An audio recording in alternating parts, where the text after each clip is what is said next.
Sweet Love of Mine. By Ashenafi. Int. Stepple Center, Mixed Martial Art Fight, Night. Lewis vs Ty. Lewis is a middleweight champion of the world. Ty is the challenger. They are going at it, throwing punches, kicking, grabbing, etc. Lewis spins 360 and kicks Ty on the head. Ty collects himself, comes right back, and hits Lewis with a flying kick.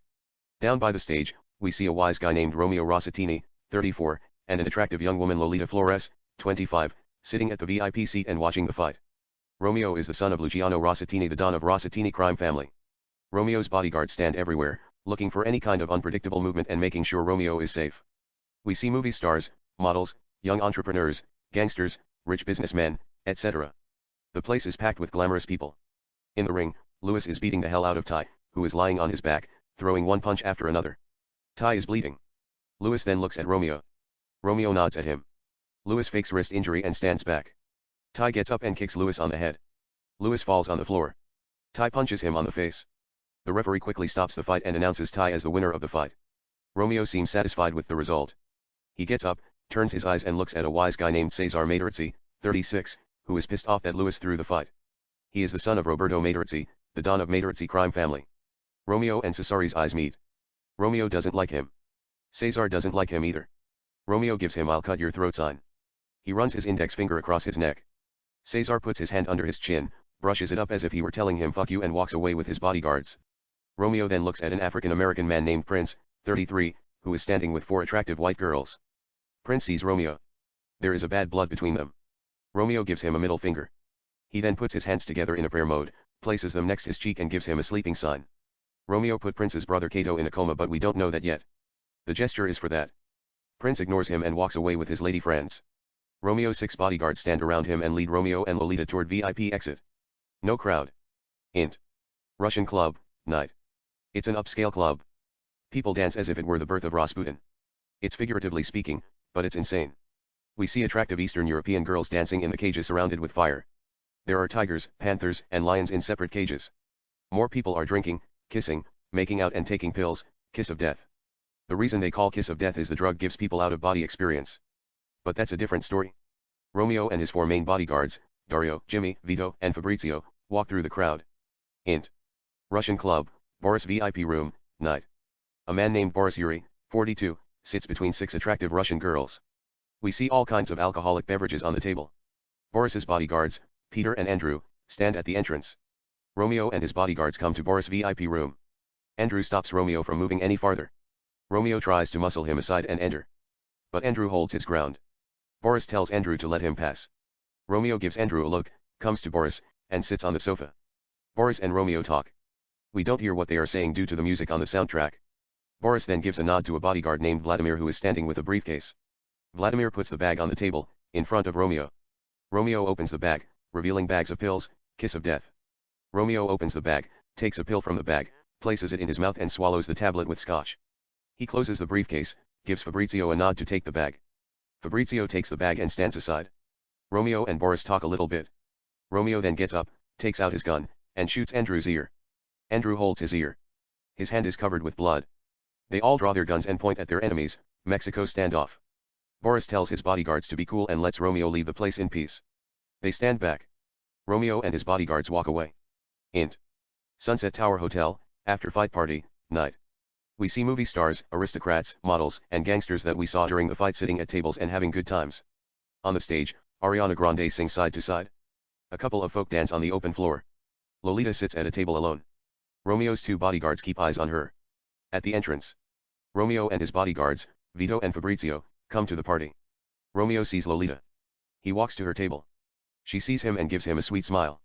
He comes behind her, kisses her on the cheek, pulls a chair and sits at the table. They talk. We don't hear what they are saying due to Ariana Grande singing side to side. Romeo then sees his ex-girlfriend Cassandra making out with Cesar. He is kissing her. His hand is between her thighs.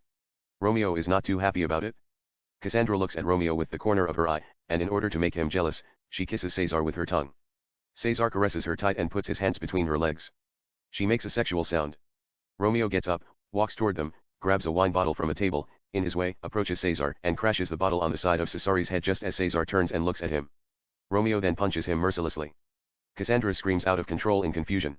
Romeo continues to punch him as if his soul were possessed by Satan. Cesari's face is covered with blood. The guests stop what they are doing and watch Romeo in bewilderment. Cassandra continues to scream. Cesari's 2 bodyguards rush to rescue him. But Romeo's 4 undercover bodyguards, who happen to be in the area, point their guns at Cesari's bodyguards. They stand still. Romeo continues to punch Cesar without any remorse. Securities and cops come to the building. Romeo's bodyguards hold Romeo to take him away. But Romeo is not done. He steps on Cesar's head several times. Romeo's bodyguards finally pull him away. Cassandra hits Romeo screaming. Romeo grabs her hair and takes her with him toward the back door as his bodyguards distract the cops. Cesar, holding Cassandra's hair, and 2 bodyguards exit through the back door. In the meantime, Vito, Romeo's bodyguard, approaches Lolita and escorts her toward the main exit. EXT Sunset Tower Hotel, back alley, night. Romeo's bodyguard, Jimmy, ties Cassandra's hands with tape. She is crying. Romeo pulls her hair and kisses her. He then bits her just a little bit and draws blood. Cassandra screams and continues to cry like a little girl. In the meantime, a bodyguard comes driving Romeo's convertible and stops nearby. Romeo slaps Cassandra with the back of his hand and gives Jimmy a sign. Jimmy tapes Cassandra's mouth. Romeo opens the trunk of his car. Pulls her hair, puts her in the trunk and closes it. He then throws a couple of $1,000 on the ground for his bodyguards, gets behind the wheel, and drives away. EXT Sunset Tower Hotel, front door, night.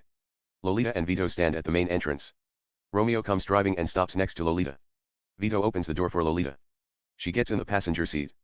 Romeo and Lolita drive away. EXT Los Angeles sees eye-eyed, Romeo's convertible, night. An established shot of endless light of Los Angeles City. Romeo's car is parked. EXT/int. Romeo's car, night. Romeo and Lolita are making out with kisses. Romeo hands goes between Lolita's thighs as they continue to kiss. Then, a black car comes driving and stops nearby. Unidentified person comes out of the car and walks toward Romeo's car. We don't know who the person is. We are looking at the person's point of view. The individual stops and waits for a few seconds.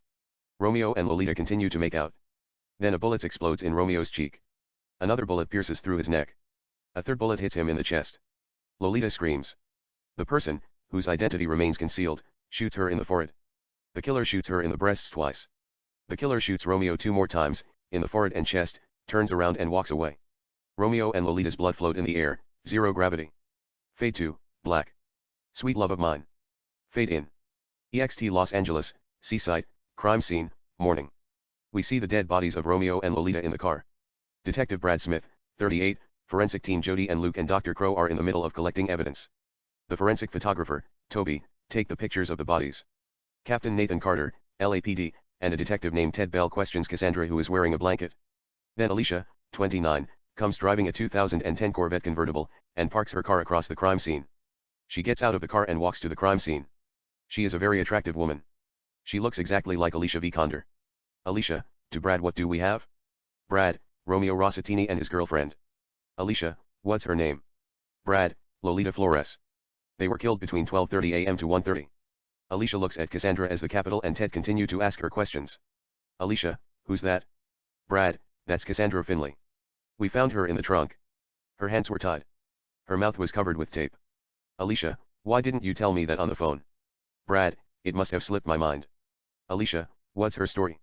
Brad, she said she was sleeping, heard a gunshot, and waked up.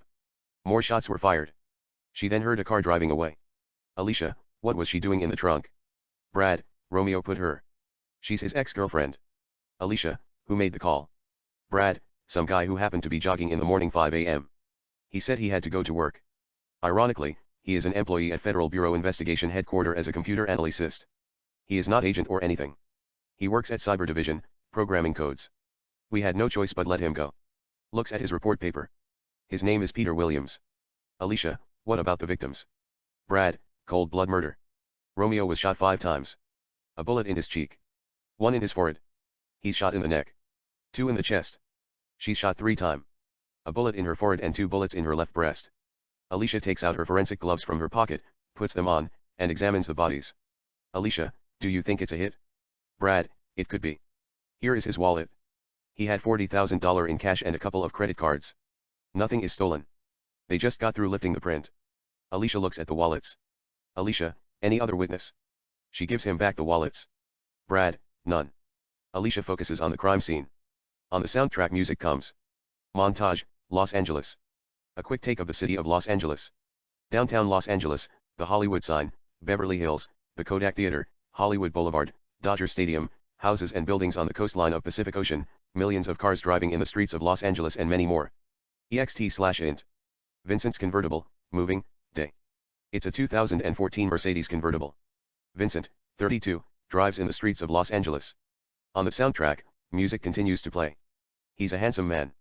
EXT Vincent, Private Investigation Inc., day. An established shot of Vincent Private Investigation Incorporated. Vincent comes driving his Mercedes convertible, parks the car in front of the building, exits from his car, and walks toward the building. Int.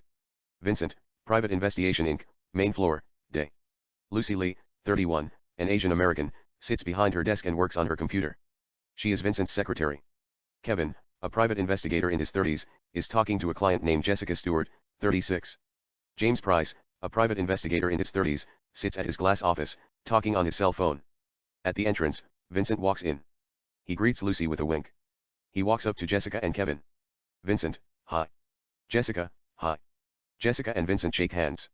Vincent nods to Kevin. I'll take it from here, and escorts Jessica to his office. Int. Vincent's Private Investigation Inc., Vincent's office, day.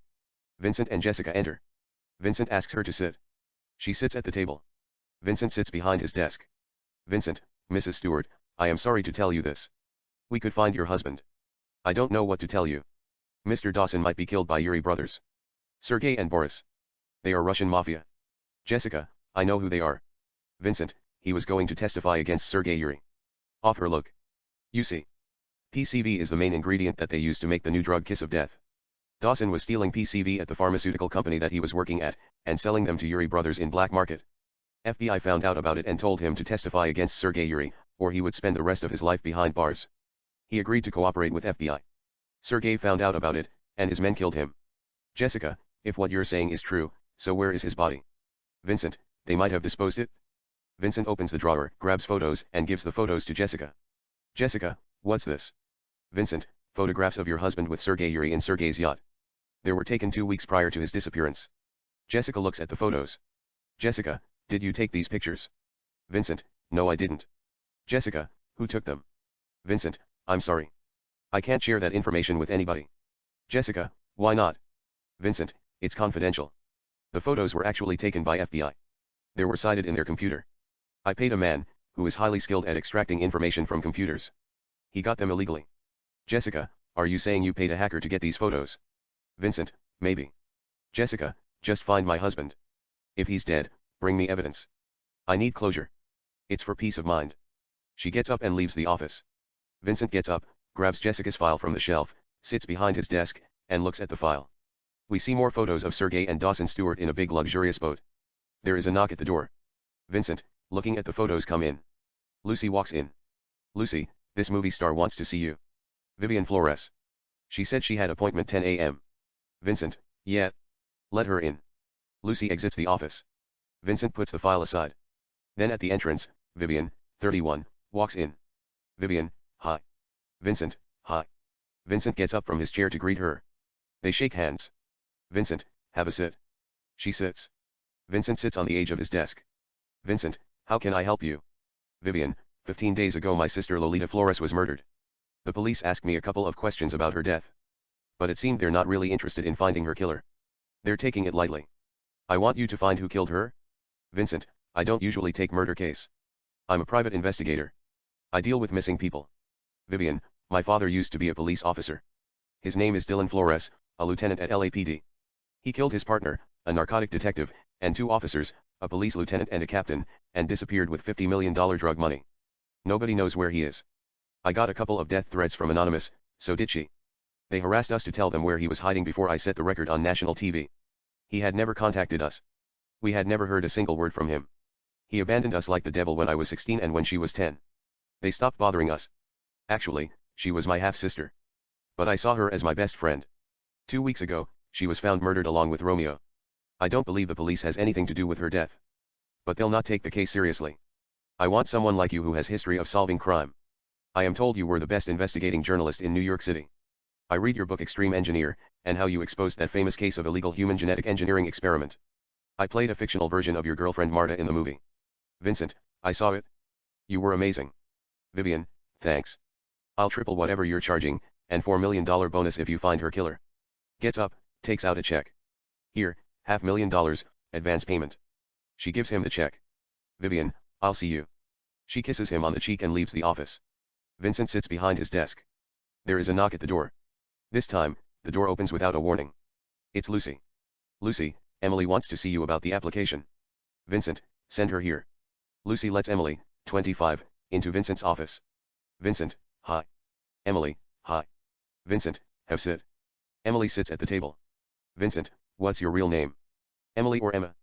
Emily, it's Emily. But I changed it to Emma. I thought it sounds cool. Then my boyfriend in college told me he likes Emily. Emma sounds like some old English name from Jane Austen novel. I then changed back to Emily. Vincent, Emily is a beautiful name. Emily, thanks. Vincent, so, do you know anything about private investigation? Emily, not really. But I'll figure it out. I have degree in journalism. Vincent, how old are you? Emily, I just turned 25 few days ago. Vincent, you're kind of young. Emily, it's the same age when you solved Illuminati murder case and exposed the secret society in 2008. Vincent, how did you find that out? Emily, I checked your background. Vincent, anyway. You can start today if you want to. I'll pay you $22 per hour. I just handed a major case. Did you hear about Romeo and his girlfriend Lolita's murder? Emily, yes. Vincent, the actress you might have seen leaving, Vivian Flores, is Lolita's half-sister. She hired us to find the killer. I was working on few cases. I might have to pass them to you. There is a pause. Vincent looks at Jessica's files. He closes the file. It is a dead end. Vincent, never mind. You can help me with Lolita's case. I want you to question every person she knows, her best friends, mother, father, sisters, etc. Ask them and give me the report at the end of the week. Vincent takes out $10,000 from his pocket. Vincent, here, take this money. You need it? $5,000 is advance payment. $5,000 use it to gather information. You know, if you have to bribe them, buy them lunch, take them out dinner, whatever it's. Emily, you want me to start today? Vincent, whenever you're ready. Do you have a car? Emily, yes, I do. Vincent, what's it? Emily, it's a 2002 Nissan sedan. Vincent, you don't want to drive that.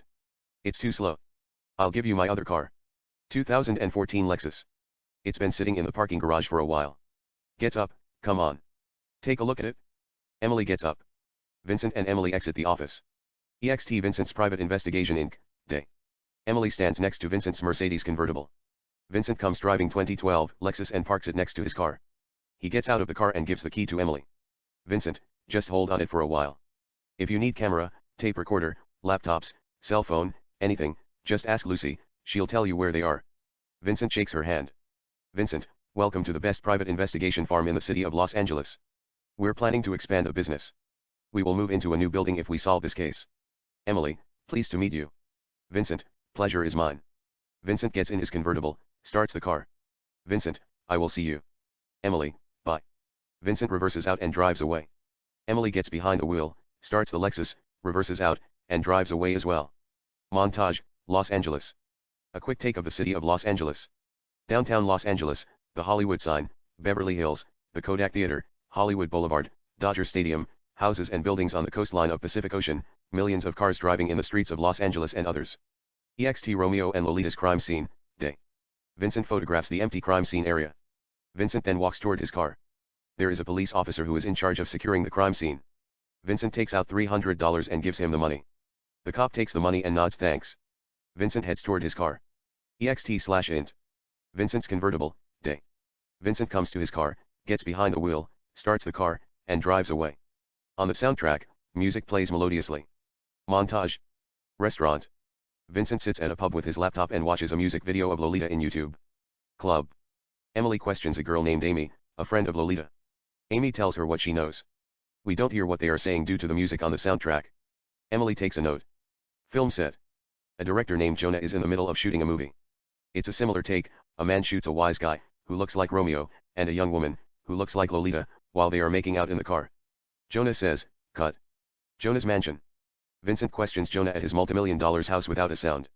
Vincent shows him a picture of Lolita that's taken at a film set with Jonah. Plus, Vincent wants to know how Johan wrote the story of Romeo and Lolita's death ahead of time, before they died. He tells him he was working on Romeo's story and just adds a new ending. Note. It will be scripted during filming if it's necessary.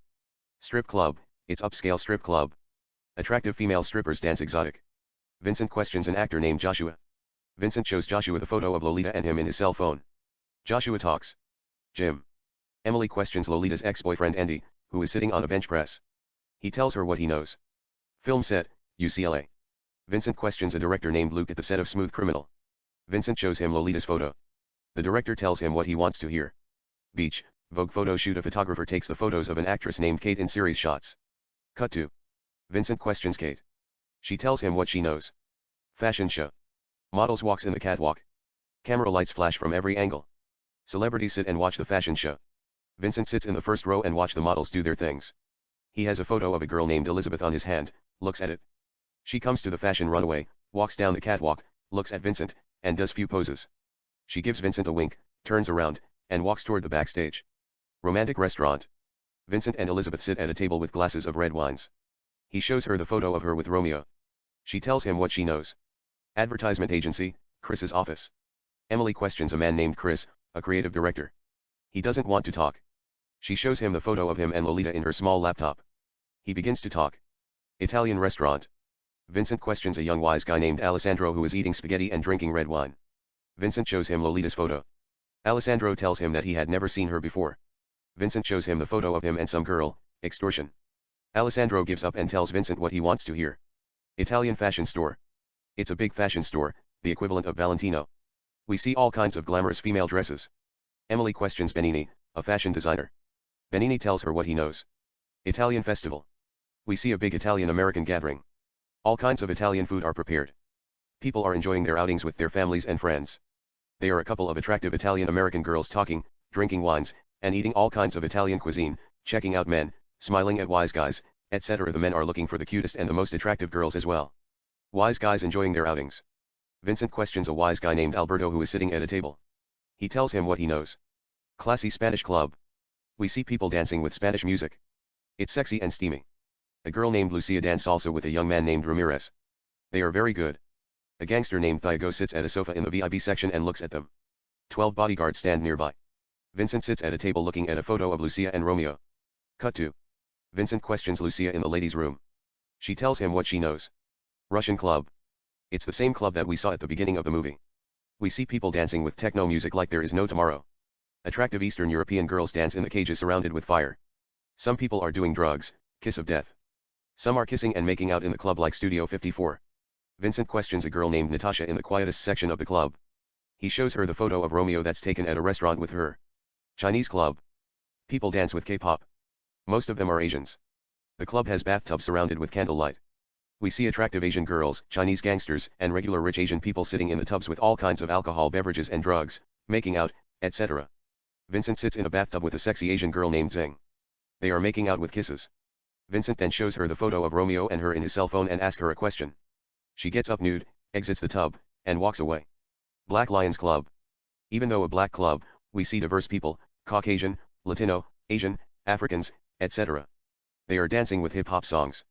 Vincent questions a girl named Sonia, African American, in the VIP room. Vincent photographs Roberto Materazzi as he exits an Italian restaurant. Cut to, he photographs Cesar Materazzi as he talks to the manager at a fashion shop that he owns. Cut to, he photographs Andrew, Boris's bodyguard. Los Angeles Public Library. Vincent sits at a computer, checking the background of Cesar Materazzi, Roberto Materazzi. Carlos, Colombian drug lord. Rodriguez brothers, Mexico cartels, etc. Cathedral. Vincent questions Cassandra who is sitting at the third row. She tells him what she knows. Sarah's house, living room. Vincent questions Romeo's sister Sarah Rossatini who is sitting at the coffee table. She shows him Romeo's photo album since he was a baby. Vincent then sees a photo of Romeo with a girl who looks like Lolita. He fakes a stomach pain and tells her that he needs more cream in his coffee. Sarah gets up and goes to the kitchen to bring him cream. Vincent takes the picture from the album and puts it in his pocket. Sarah returns to the living room with half and pours the cream in Vincent's coffee. EXT ABC apartment building, night. An established shot of ABC apartment building in Wilshire Street. It's a 15-story building. We come to the top floor, Vincent apartment. Int. ABC apartment building, Vincent S apartment, night. Vincent places all the suspects on his living room wall, Materazzi, Rodriguez brothers, Boris Yuri, Andrew, Carlos, LAPD officials, some of the directors that he questioned, etc. Vincent then sits at the table and looks at the photo of Lolita, and look-alike that he took from Sarah and matches the pictures. They're two different persons. He notices the girl has a beauty mark on her cheek and she's prettier than Lolita. Int. Joey Bar, night. Vincent questions a wise guy named Jimmy, one of Romeo's bodyguards. He shows him the picture of Romeo and the looks alike. He tells him he doesn't know her. Vincent gives him $500. Jimmy talks without a sound. EXT/int. Vincent's convertible, moving, night. Vincent drives in the street of Los Angeles, talking on his cell phone. He then hangs up the cell phone and focuses on the street. We take it with overhead shot. Montage, Los Angeles. A quick take of the city of Los Angeles, night. Downtown Los Angeles, the Hollywood sign, Beverly Hills, the Kodak Theater, Hollywood Boulevard, Dodger Stadium, millions of cars driving in the streets of Los Angeles, houses and buildings on the coastline of Pacific Ocean and many more. EXT Vanity Fair Club, night. An established shot of Vanity Fair Club. It's a club that's seductively built next to the Pacific Ocean. Vanity Fair is written on the top of the building. Vincent comes driving and parks his car at the parking lot. He gets out of the car and walks toward the club. Int. Vanity Fair Club, night. Natalie Jones, 25, sings on the stage. Sought a smooth operator. She looks like Lolita. Yet, she has an amazing sensual energy. They are two different persons. Vincent sits at a table watching her. Natalie looks at him while singing. She is attracted to him. Vincent can't take his eyes from her. Natalie gives him a soft beautiful smile and winks at him. She then finishes singing, comes to his table, and sits in front of him. Natalie, hi. Vincent, hi. Natalie, do I know you? Vincent, why don't you tell me? Natalie, what do you want? Vincent, nothing. Natalie, there has to be something that you want. Vincent, what make you think I want anything? Natalie, you were looking at me like you wanted to have sex with me. Vincent, is that a crime? Natalie, what do you think? Vincent, I think you are the most beautiful girl in the world. Natalie, thanks. Vincent, humorously, you welcome. Natalie, what do you do? Vincent, I'm a private investigator. Vincent gives her his card. She looks at it. Natalie, Vincent Marcel. Is that your real name? Vincent, yes. Natalie, it's cute. Vincent, thanks. Natalie, what are you doing here? Vincent, I came to watch you. Natalie, why? Vincent, I'm told I might find the missing beat of my heart. Natalie, who told you that? Vincent, the stars in the sky. I talked to them last night. They told me you're so beautiful. They used to come in daytime disguised as dandelions to fall in love with your eyes. Natalie, do you always talk to them? Vincent, every chance I get. I ask them all kinds of questions, like what's life all about? Is there life after death? What's the universe made of? Just above everything, and who's the fairest them all? They told me it's you. Natalie, are you here to ask me questions? Vincent, do you mind? Natalie, no, I don't. Vincent, where were you on April 22nd between 12:30 a.m. to 1:30? Natalie, I was with my boyfriend Richard. Vincent, what did you do? Natalie, we watched movie and had sex. Vincent, did you go anywhere that night? Natalie, no I didn't. Vincent, someone saw you at Ralph's supermarket around 2:30 a.m. Natalie, I might have left to get wine or vodka. I don't remember. Vincent, they don't sell alcohol after 2 a.m. Natalie, I think I bought energy drink, Red Bull. I was thirsty. Vincent, I suppose you committed a sin and lost your wings. You wanted them back. Natalie, what does that mean? Vincent, it's a joke. Red Bull gives you wings. Natalie, I get the joke. Vincent, did Richard come with you? Natalie, no, he didn't it. I came alone. Vincent, if he's your boyfriend, why didn't he come with you? What if something happened to you? Natalie, do you care what happens to me? Vincent, I've never seen anything as beautiful as you. If I were him, I wouldn't have let you out of my sight. Natalie, Richard is not my boyfriend. I'm sexual by nature. Sometime when I'm in heat, I sleep over his house. We are friends with benefits. Vincent, did you return to his house? Natalie, no I came straight to my house. Vincent, what did you do? Natalie, I took a bath, touched myself, had a quiet orgasm, and went to sleep. Vincent, you don't expect me to believe that, do you? Natalie, which part you don't believe me? Vincent, touching yourself. It doesn't add up. Natalie, what doesn't add up? Vincent, you said you just had sex with Richard. Natalie, so. Vincent, you tell me. Natalie, suppose he didn't give me orgasms. Vincent, you're sleeping with a man who doesn't give you orgasm. Natalie, that doesn't sound right, does it? He shakes his head no. Vincent, it sounds like he doesn't care about you at all. Natalie, he gives me orgasm. But I need more. I have already told you I'm sexual by nature. Vincent, how sexual are you? Natalie, I can keep going for hours. I am down for it. All kinds of sexual positions you could think of. Count me in. Are you up to the challenge? Vincent, are you seducing me? Natalie, what does your gut tell you? Vincent, it tells me you have beautiful eyes. Natalie, what about them? Vincent, they're like two lakes in the Garden of Eternity, filled with water lilies, 2 million of Juliet teardrops, whiskies, snowflakes, and fairy tales, and burst through the clouds, materialize on your face in some unexplained quantum phenomenon before they pierce my heart, till I am intoxicated with true love. My soul can't help but fly like a dove. Natalie, that's quite a compliment. I didn't know you were romantic. Vincent, I had my moment. There is a silent moment. She then. Natalie, you're handsome as well. Vincent, am I? Natalie, do you know what gives me orgasm? Vincent, what is it? Natalie, I will tell you during sex. Out of nowhere she produces her underwear and throws at him. He can't help but smile softly. He puts her underwear and places it in his pocket. Int. Natalie's house, living room, night. Vincent and Natalie are making out with kisses. They remove each other clothes while kissing and caressing. Vincent then picks her up and takes her to the bedroom, while kissing intimately. Int.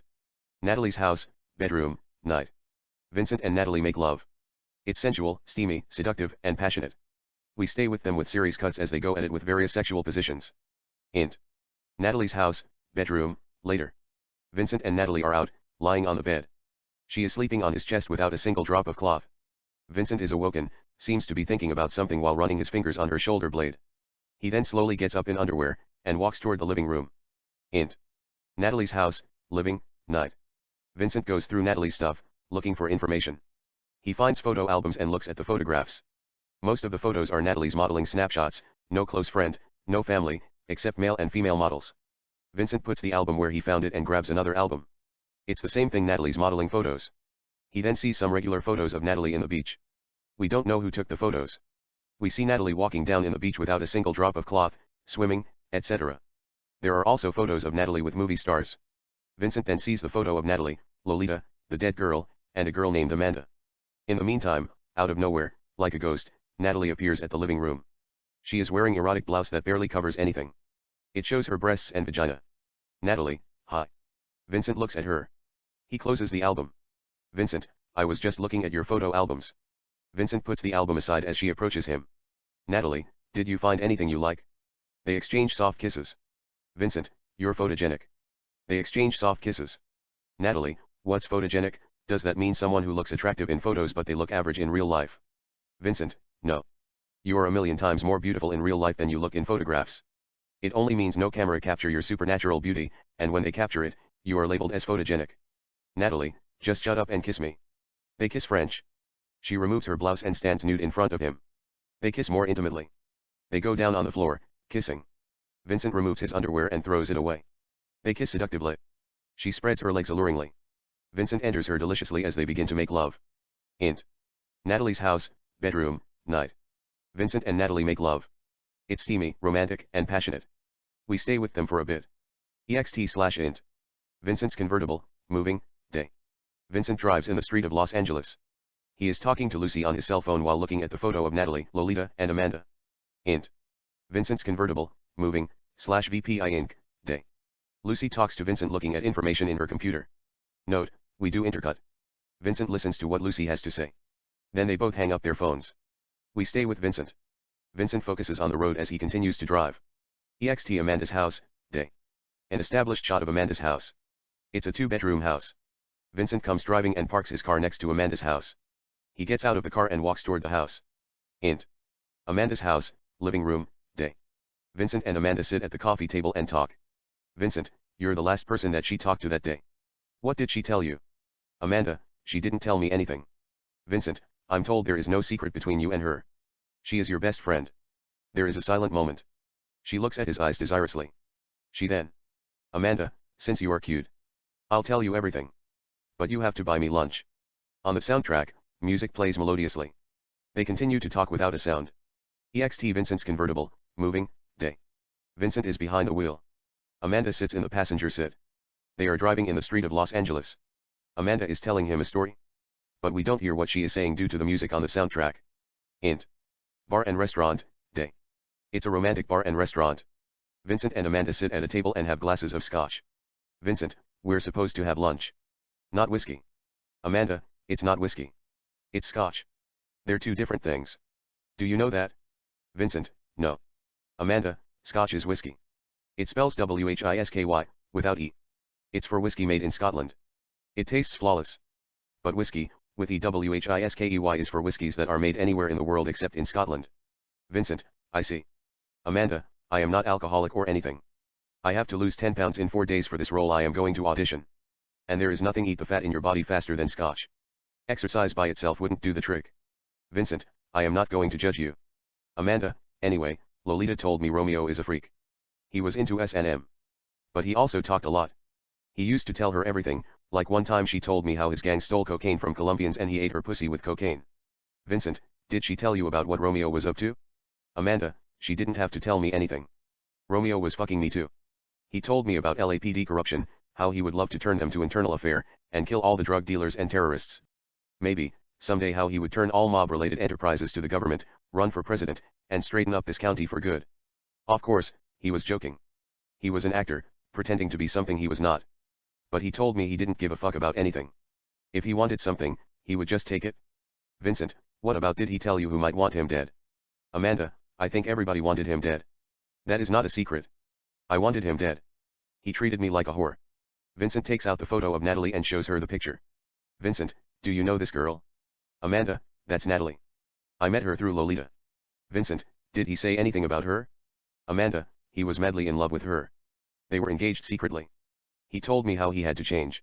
He wanted to spend the rest of his life with her in Florence. He was planning to take a drawing class, so he would paint her portrait each day till the day he died.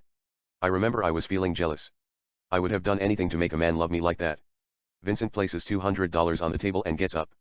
Vincent, thanks for everything. Just take it easy on that scotch. No role is worth if they take away even half pound from your amazing body. Amanda, I think I can offer to lose few pounds. It's a dream role. Vincent, you will get all kinds of roles without losing a single weight. The gods will come to your house, crawling with their knees to worship you. Don't let Hollywood tell you what to do. You're one of the prettiest girls I've ever met. Amanda, thanks. Vincent, take care. Amanda, I would love to sit and have dinner with you. Vincent, I will give you a call. Amanda, you have my number. Vincent, yes, I do. Amanda, give me your card. I will give you a call just in case I lost my heart. I will hire you to find it. He smiles softly and gives her his card. Vincent, have a nice day. Amanda, bye. Vincent walks away. Amanda checks her belly. She gets flat belly, just little bit fat, and looks at her scotch. Amanda, talking to herself last one. I swear I will exercise, perhaps do yoga. Fuck yoga. It doesn't burn zero fucking fat. Maybe, I will run on a treadmill for 30 minutes, escape lunch and had a glass of margarita. Change the tone of her voice. I can't believe what you're telling me. Why can't you want me to be happy? Amanda looks at the scotch and tips the glass with her fingers. The liquor spills. The glass rolls down the table and crashes on the floor. She doesn't even blink her eyes. Amanda, smiling to herself, that's what I call acting. Robert De Niro has nothing on me. Int. Vincent's convertible, moving, day. Vincent drives in the street of Los Angeles. Int. LAPD police station headquarters, day. An established shot of Los Angeles Police Department. Vincent comes driving and parks his car at the parking lot. He gets out of the car and walks toward the building. Int. LAPD police station headquarters, Alicia's desk, day. Vincent sits at Alicia's desk. Alicia comes to her desk, carrying coffee. She sees him. Alicia, you know you're not supposed to be within 100 feet of me. She sits at her desk. Vincent, what did I do? Alicia, you fucked me till I fell in a coma, and left a note that says it was the best sex of your life. But you had to go, didn't want to wake me up. But you made me breakfast. You love me. Vincent, so, I lied a little. I meant I love you more than life itself. Is that a crime? Alicia, no, it's not a crime. I told myself next time I see you, I would shoot you in the heart and get even with you. Vincent, that's my most sensitive part of my body. Alicia, I thought your dick was the most sensitive part of your body. Vincent, humorously, they're interconnected, like some kind of quantum entanglement. Don't ask me what that is. Alicia, I won't ask you unless you have something against me. Vincent, no, I don't. Alicia, I don't believe you. Vincent, you're not mad at me, are you? Alicia, why should I be mad at you? When you wanted sex, you came to me. When I needed sex, I went to you. Our relationship was restrictively based on sex. You didn't give a fuck about my feeling. But I started developing that emotion for you. Vincent, what emotion are you talking about? Alicia, you don't have to be a brain surgeon to figure it out, do you? Vincent, don't tell me you were falling for me. Alicia, is that hard to believe? You don't think of yourself worthy of making a girl fall head over heels in love with you. Vincent, maybe. But I never thought I would ever get you in this lifetime. Alicia, are you a bad liar or is that the story of my life? You know, I might act tough once in a while. But I'm as soft as a butterfly. I don't sleep around because of sex, how it feels and all. I sleep with you, because I'm emotionally connected with you. I like you. All I do is sit and fantasize about kissing you. And nothing makes me happier than seeing your eyes. Vincent, playing along. Thanks. That means a lot to my confidence. Alicia, you welcome. But don't take it personal. I am only borrowing few tricks from your black book. Vincent, what does your boyfriend has to say about that? Alicia, Brad doesn't really mind. He thinks my feeling is my business. Maybe someday he would make me fall in love with him. Vincent, where's he? Alicia, he's out of town. He just went to Texas a couple of days ago. Vincent, for business or pleasure? Alicia, family. He has to look after his father. Vincent, anyway, I came to ask you where you're heading with the case. Romeo and Lolita. Alicia, why are you interested in that? Vincent, someone hired me to find a killer. Alicia, who is it? Vincent, I'm not supposed to tell the identity of the person. It's confidential. Alicia, if you don't tell me who hired you, how are you going to expect me to share any information with you? Vincent, all right. I'll tell you. But it's between you and me. Promise to keep it quiet. Alicia makes a zip sign across her lips. Vincent, it's Lolita's sister. The actress Vivian Flores. Alicia, I suspected that. Their father killed the capital of LAPD and two highly decorated lieutenants, took $53 million and disappeared from face of the earth. Vincent, she thought you wouldn't take the case seriously. She hired me to find the killer. Alicia, then do what? Vincent, I don't think that far into the future. That is her business. Alicia, her father might not be a saint. But that doesn't mean we won't go out and do our jobs. We take murder seriously. You know me. I don't hold anything, even if the victim were Donald fucking Trump, and the killer is Arnold Schwarzenegger who might have come from the future with time machine, and murdered him to amuse himself. Vincent, my client doesn't know that. That's why she hired me. So, help me. I'll help you. Let's share information. Alicia, that won't be fair. Vincent, what's not fair? Alicia, we're talking about LAPD homicide, the best in the nation. We have forensic technicians that know what they're doing. Crime scene investigators, morgue experts, autopsy reports, so on. We can go to any place anytime and ask questions. If they lie to us, we'll bring them to the interrogation room and sweat their asses. They'll tell us if they saw their mother naked, or they sold their soul to the devil and eat asses.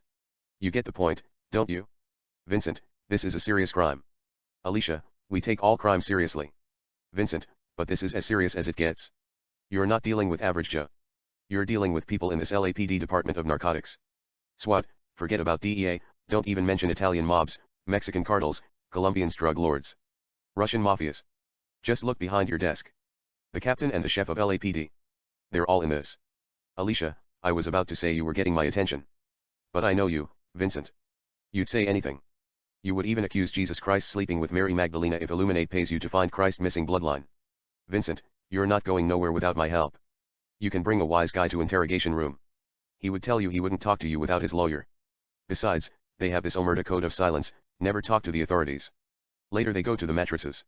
Alicia, what's mattresses? Vincent, when mobs go into battle. More people turn out dead. You would lose the grasp of reality just like that. So, let me save you the trouble before things get out of control. You're not only dealing with Luciano Rossatini. But you also have Materazzi crime family that Romeo went war with. You have the Russian mafias that Romeo pissed off with the new drug kiss of death. Rodriguez brothers who are in cocaine trafficking business, the Chinese and their golden triangle heron connection that Romeo took away. The list goes on. We can sit and talk about them all day. But you have to let me see your file.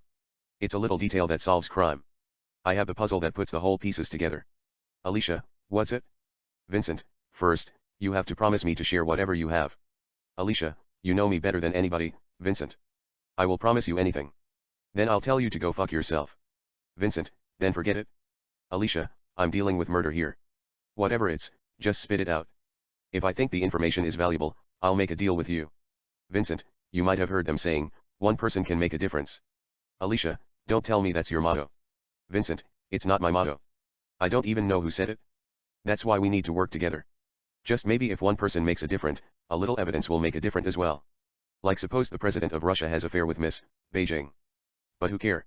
He has a thing for Asian cats. Who doesn't? The world can live with it. But suppose she's a spy. She slept with him, so she could come to Moscow, steal Russian nuclear secret, and blow up USA. You get my point, don't you? Alicia, is that a true story, or did you just made it up to get your point across? Vincent, I made it up. But guess if I make this story up? LAPD are under Rossatini crime family payroll. They were working for Romeo at time of his death. Alicia, did you talk to Rossatini crime family's bookkeeper? Vincent, I don't have to. It's not secret. The whole town knows about it. All the cocaine and heroines in the street, all the LCD methamphetamine, ecstasy, PCP, kiss of death in clubs. Romeo hijacked hundreds of cargoes and pharmaceutical products, killed rival gangsters, sold billions of dollars worth of heroin and cocaine. Let not even talk about all witnesses, district attorneys, and judges, and their friends and families that disappeared without a trace. Romeo ruled Los Angeles. Later, LAPD grew conscious and decided to play it to the bones. You know what I mean. They might have killed him to take his operation like LA Confidential that we watched together. Alicia, you have balls sitting at LAPD headquarters and accusing the department. That's a serious allegation. Vincent, maybe. Looks around, I would say anything, even accuse Jesus Christ sleeping with Mary Magdalena if Illuminate pays me to find their missing daughter. Alicia, do you have proof? Vincent, if you give me time, I will get you all the proofs you need. But at this particular moment, I am interested in solving Lolita Flores' killer. That's what I'm paid to do. There is a silent moment. She looks deep into his eyes. She then. Alicia, I'll make you an offer you can't refuse. Take me to your apartment. Let's have sex. If your performance is better than any sex we've had previously, I'll share all the information I have. Int. Vincent's apartment, living room, night. Vincent and Alicia burst into the screen, kissing passionately. Alicia removes Vincent's cloth fanatically. Vincent unbuttons her shirt seductively. They kiss more intimately. On the soundtrack, music plays melodiously. Int.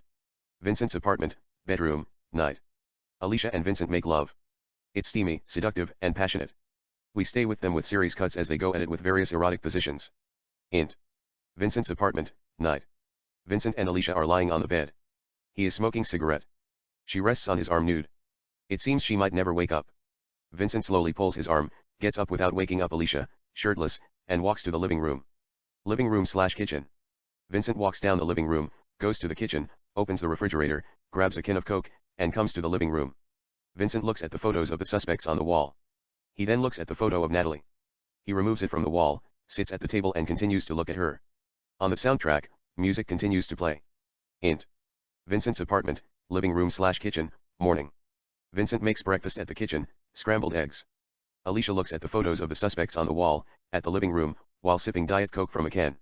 She is wearing Vincent's shirt and red Victoria's Secret underwear. Vincent finishes making the scrambled eggs, places it in a plate, comes to the living room, and puts it on the table. Vincent, breakfast is ready. Alicia, I'm not hungry. Vincent, you have to replace the calories that you burnt last night. You shook me like a girl who just got out of a mental institution in probation. It could be oblivion. She forgot she was in probation, because she might be suffered from amnesia, or she is just crazy. She can't help but smile softly. Alicia, she is just crazy. They exchange soft juicy French kiss. Vincent, you should eat something. Alicia, I'll just have cereal. Vincent, what kind of cereal? Vincent goes to the kitchen and opens the top drawer, revealing all kinds of cereals. Vincent, I have Cinnamon Toast Crunch, Cheerios, Corn Flakes, Kellogg's Raisin Bran and Fruit Loops. Alicia, Raisin Bran. Vincent grabs Raisin Bran, places the cereal in the bowl, takes milk from the refrigerator, and pours it on the cereal. Vincent grabs a spoon, places it in the bowl, comes to the living room, and gives the cereal to Alicia, who continues to look at the suspects on Vincent's wall. Alicia has a spoon of cereal. Vincent, don't you want to sit? Alicia, I'll stand and eat. You have interesting pictures here.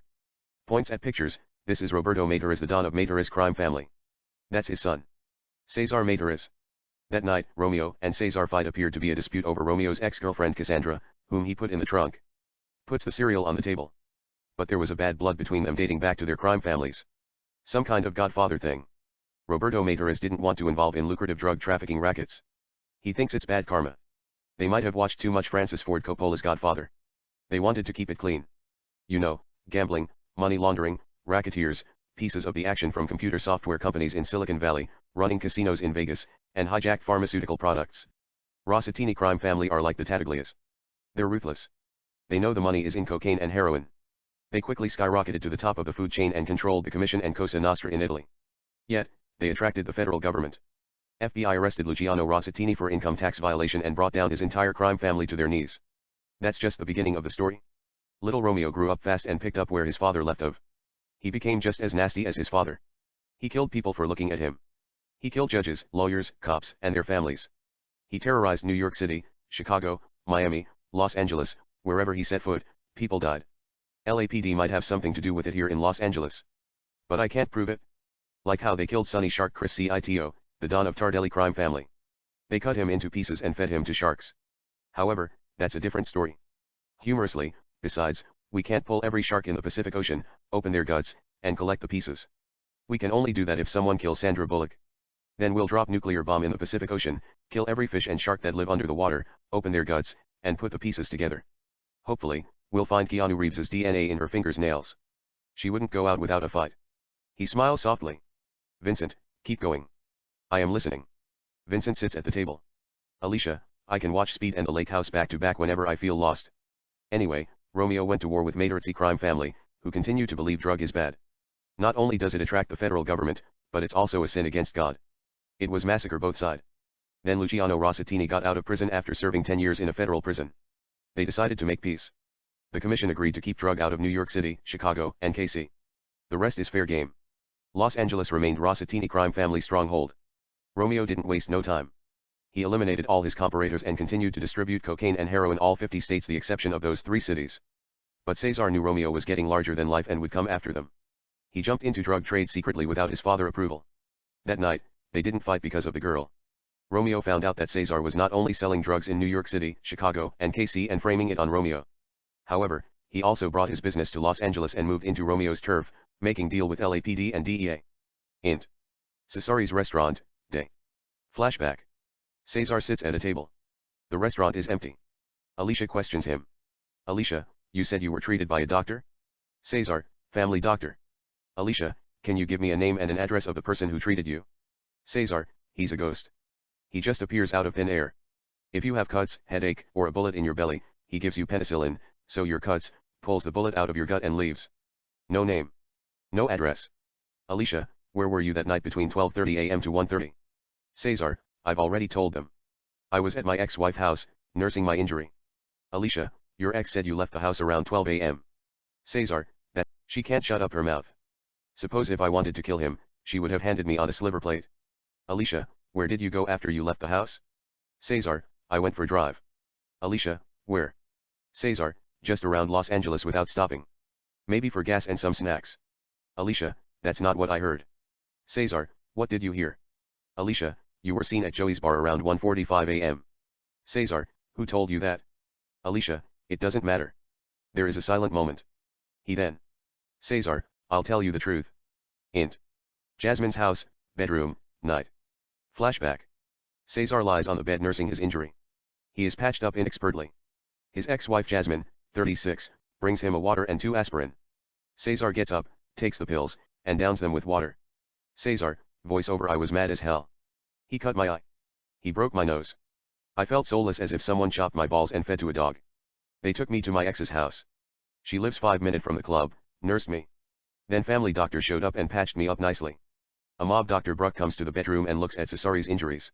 Int. Jasmine's house, bedroom, later. Dr. Bruck stitches the cut on Cesari's eye. Int. Jasmine's house, bedroom, later. Dr. Bruck gives Cesar a stronger medicine. Jasmine stands with a glass of water.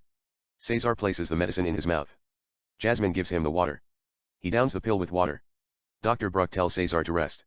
Cesar lies on the bed. Dr. Bruck tells him something and leaves. Jasmine kisses Cesar on the lips softly. She tells him she loves him and leaves as well. Cesar, voiceover he gave me a medicine and told me not to go anywhere. He wanted me to rest for a while. But I felt I just couldn't live with myself if I lie there and do nothing about it. I got up and drove around, looking for him. EXT/int. Cesari's convertible, moving, night. Cesar drives in the street of Los Angeles. He then makes a call with his cell phone, and talks without a sound as he continues to drive in the street of Los Angeles. EXT Los Angeles seaside, night. Cesar comes driving at the seaside and parks his car. He turns his eyes and sees Romeo and Lolita making out with kisses. Cesar, voiceover I saw them kissing in the car. I wanted to kill him. Probably, I would have never touched that angel. I don't have the heart to kill women and kids. Cesar opens the compact glove, grabs his gun, and gets out of the car. He then sees a shooting star on the sky. Simultaneously, his cell phone rings in his pocket. He takes out his cell phone and look at the caller ID. Cesar, voiceover but a freak accident happened. I saw a shooting star flying across the sky. At the same time, my 10 years daughter called me. I knew it was a sign for higher power. I felt the Holy Spirit in my rib bones. I don't know how to describe it. This forgiveness that I can't explain entered my soul. It was like Saul seeing Jesus right before he went blind. I didn't even pick up the phone, just got back in my car and drove away. Cesar turns off the phone, gets back in his car, and drives away. Cesar, voiceover I came to Joey Bar and ordered Casa Noble. Int. Joey Bar, night. Cesar sits at a table and drinks a glass of Casa Noble.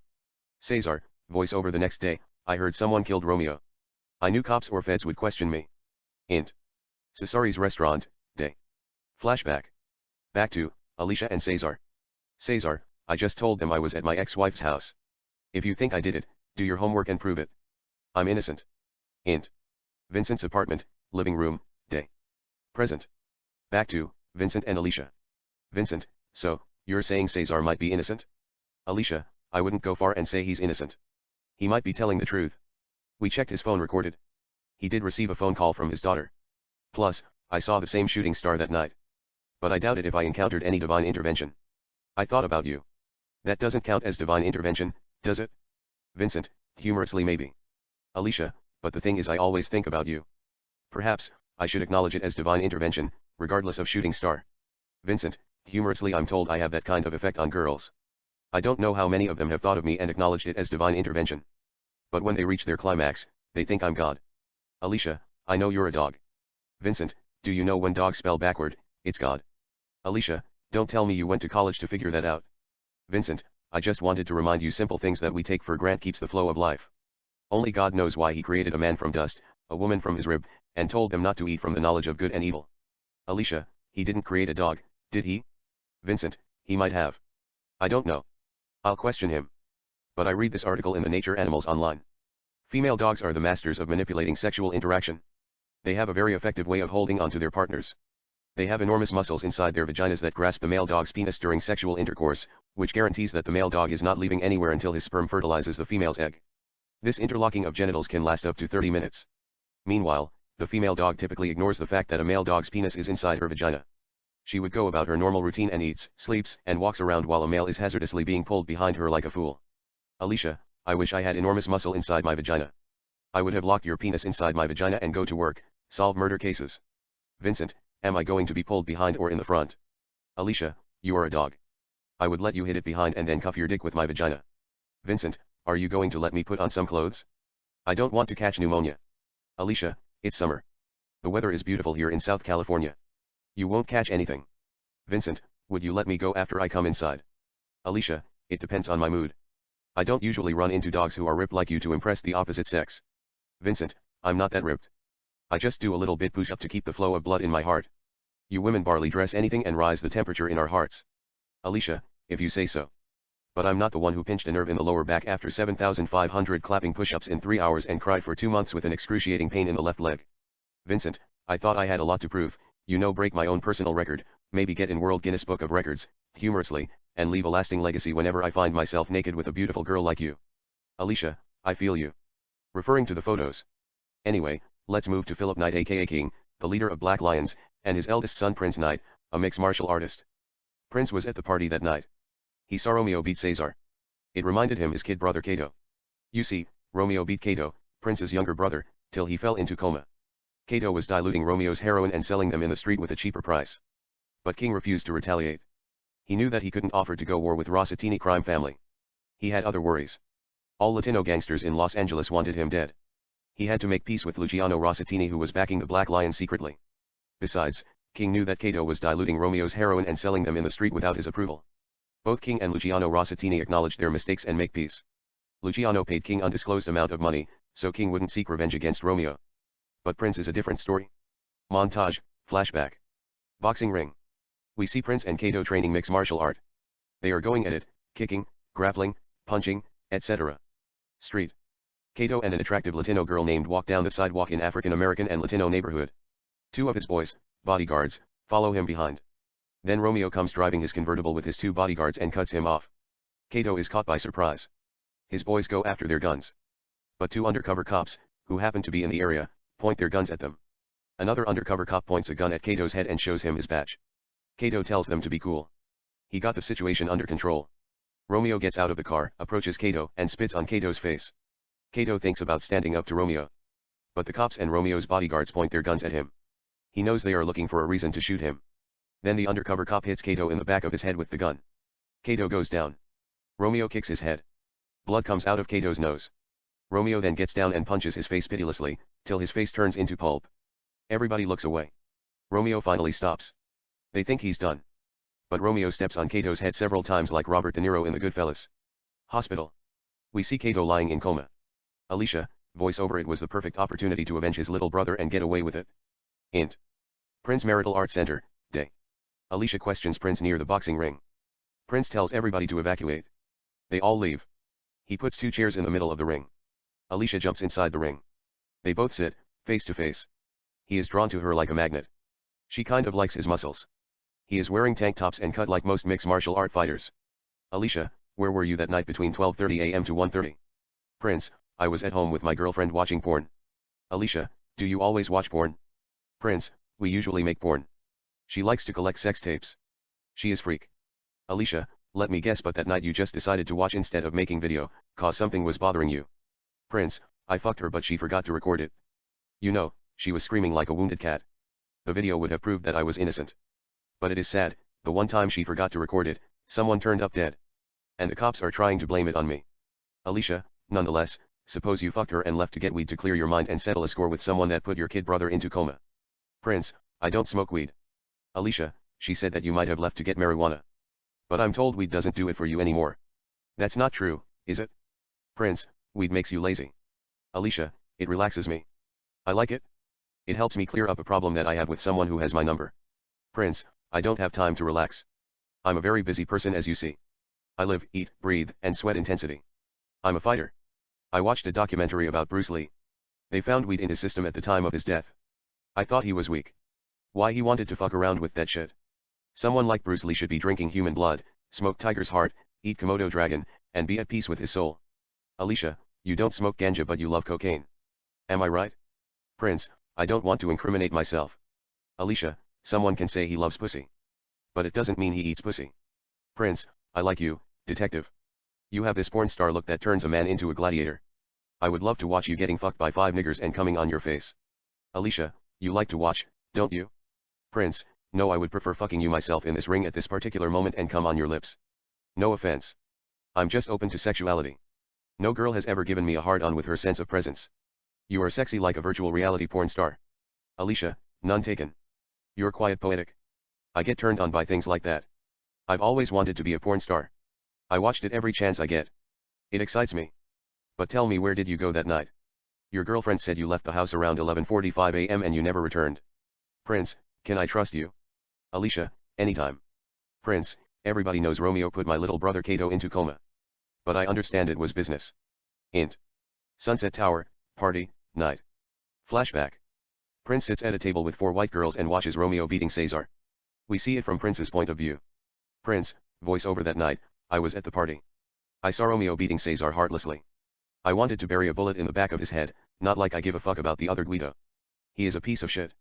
But I saw the devil in flesh and blood, and felt Romeo must die. However, I would have to be stupid if I killed him after the incident.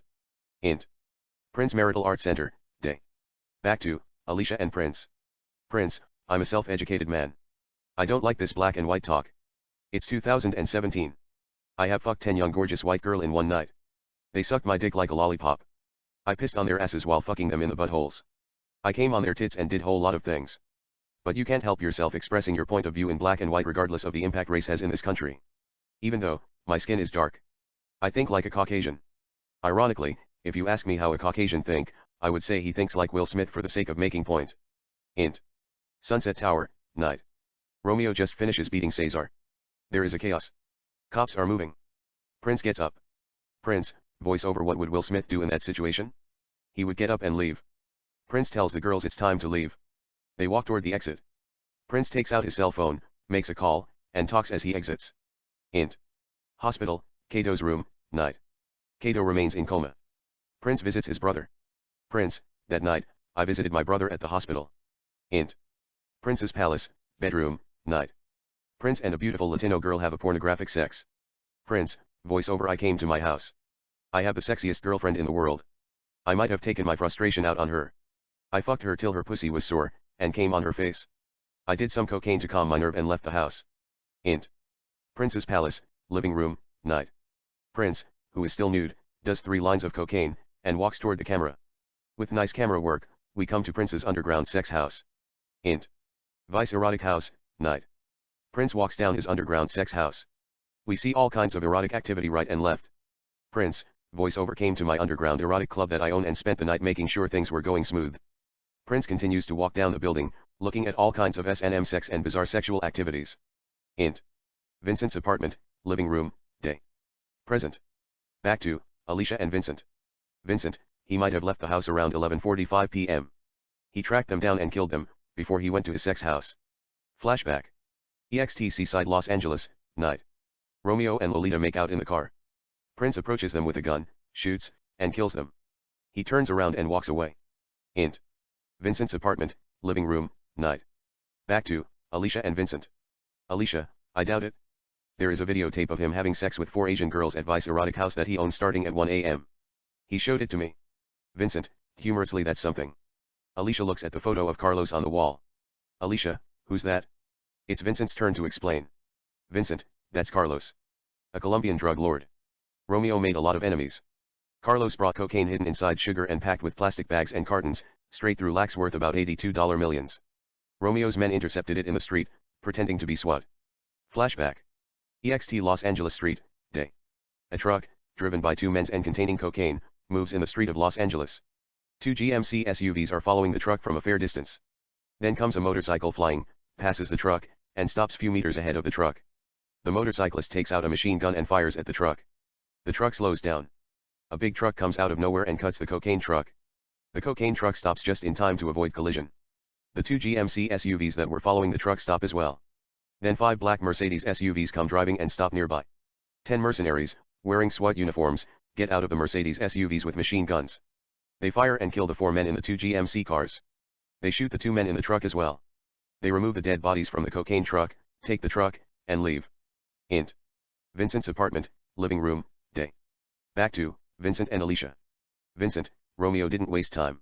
He sold the drug in a heartbeat and made millions. CIA talked to few informants and told Carlos how it went down. Carlos met with Romeo. He showed him the video of his entire family and severed bodies of his mafia associates and their families.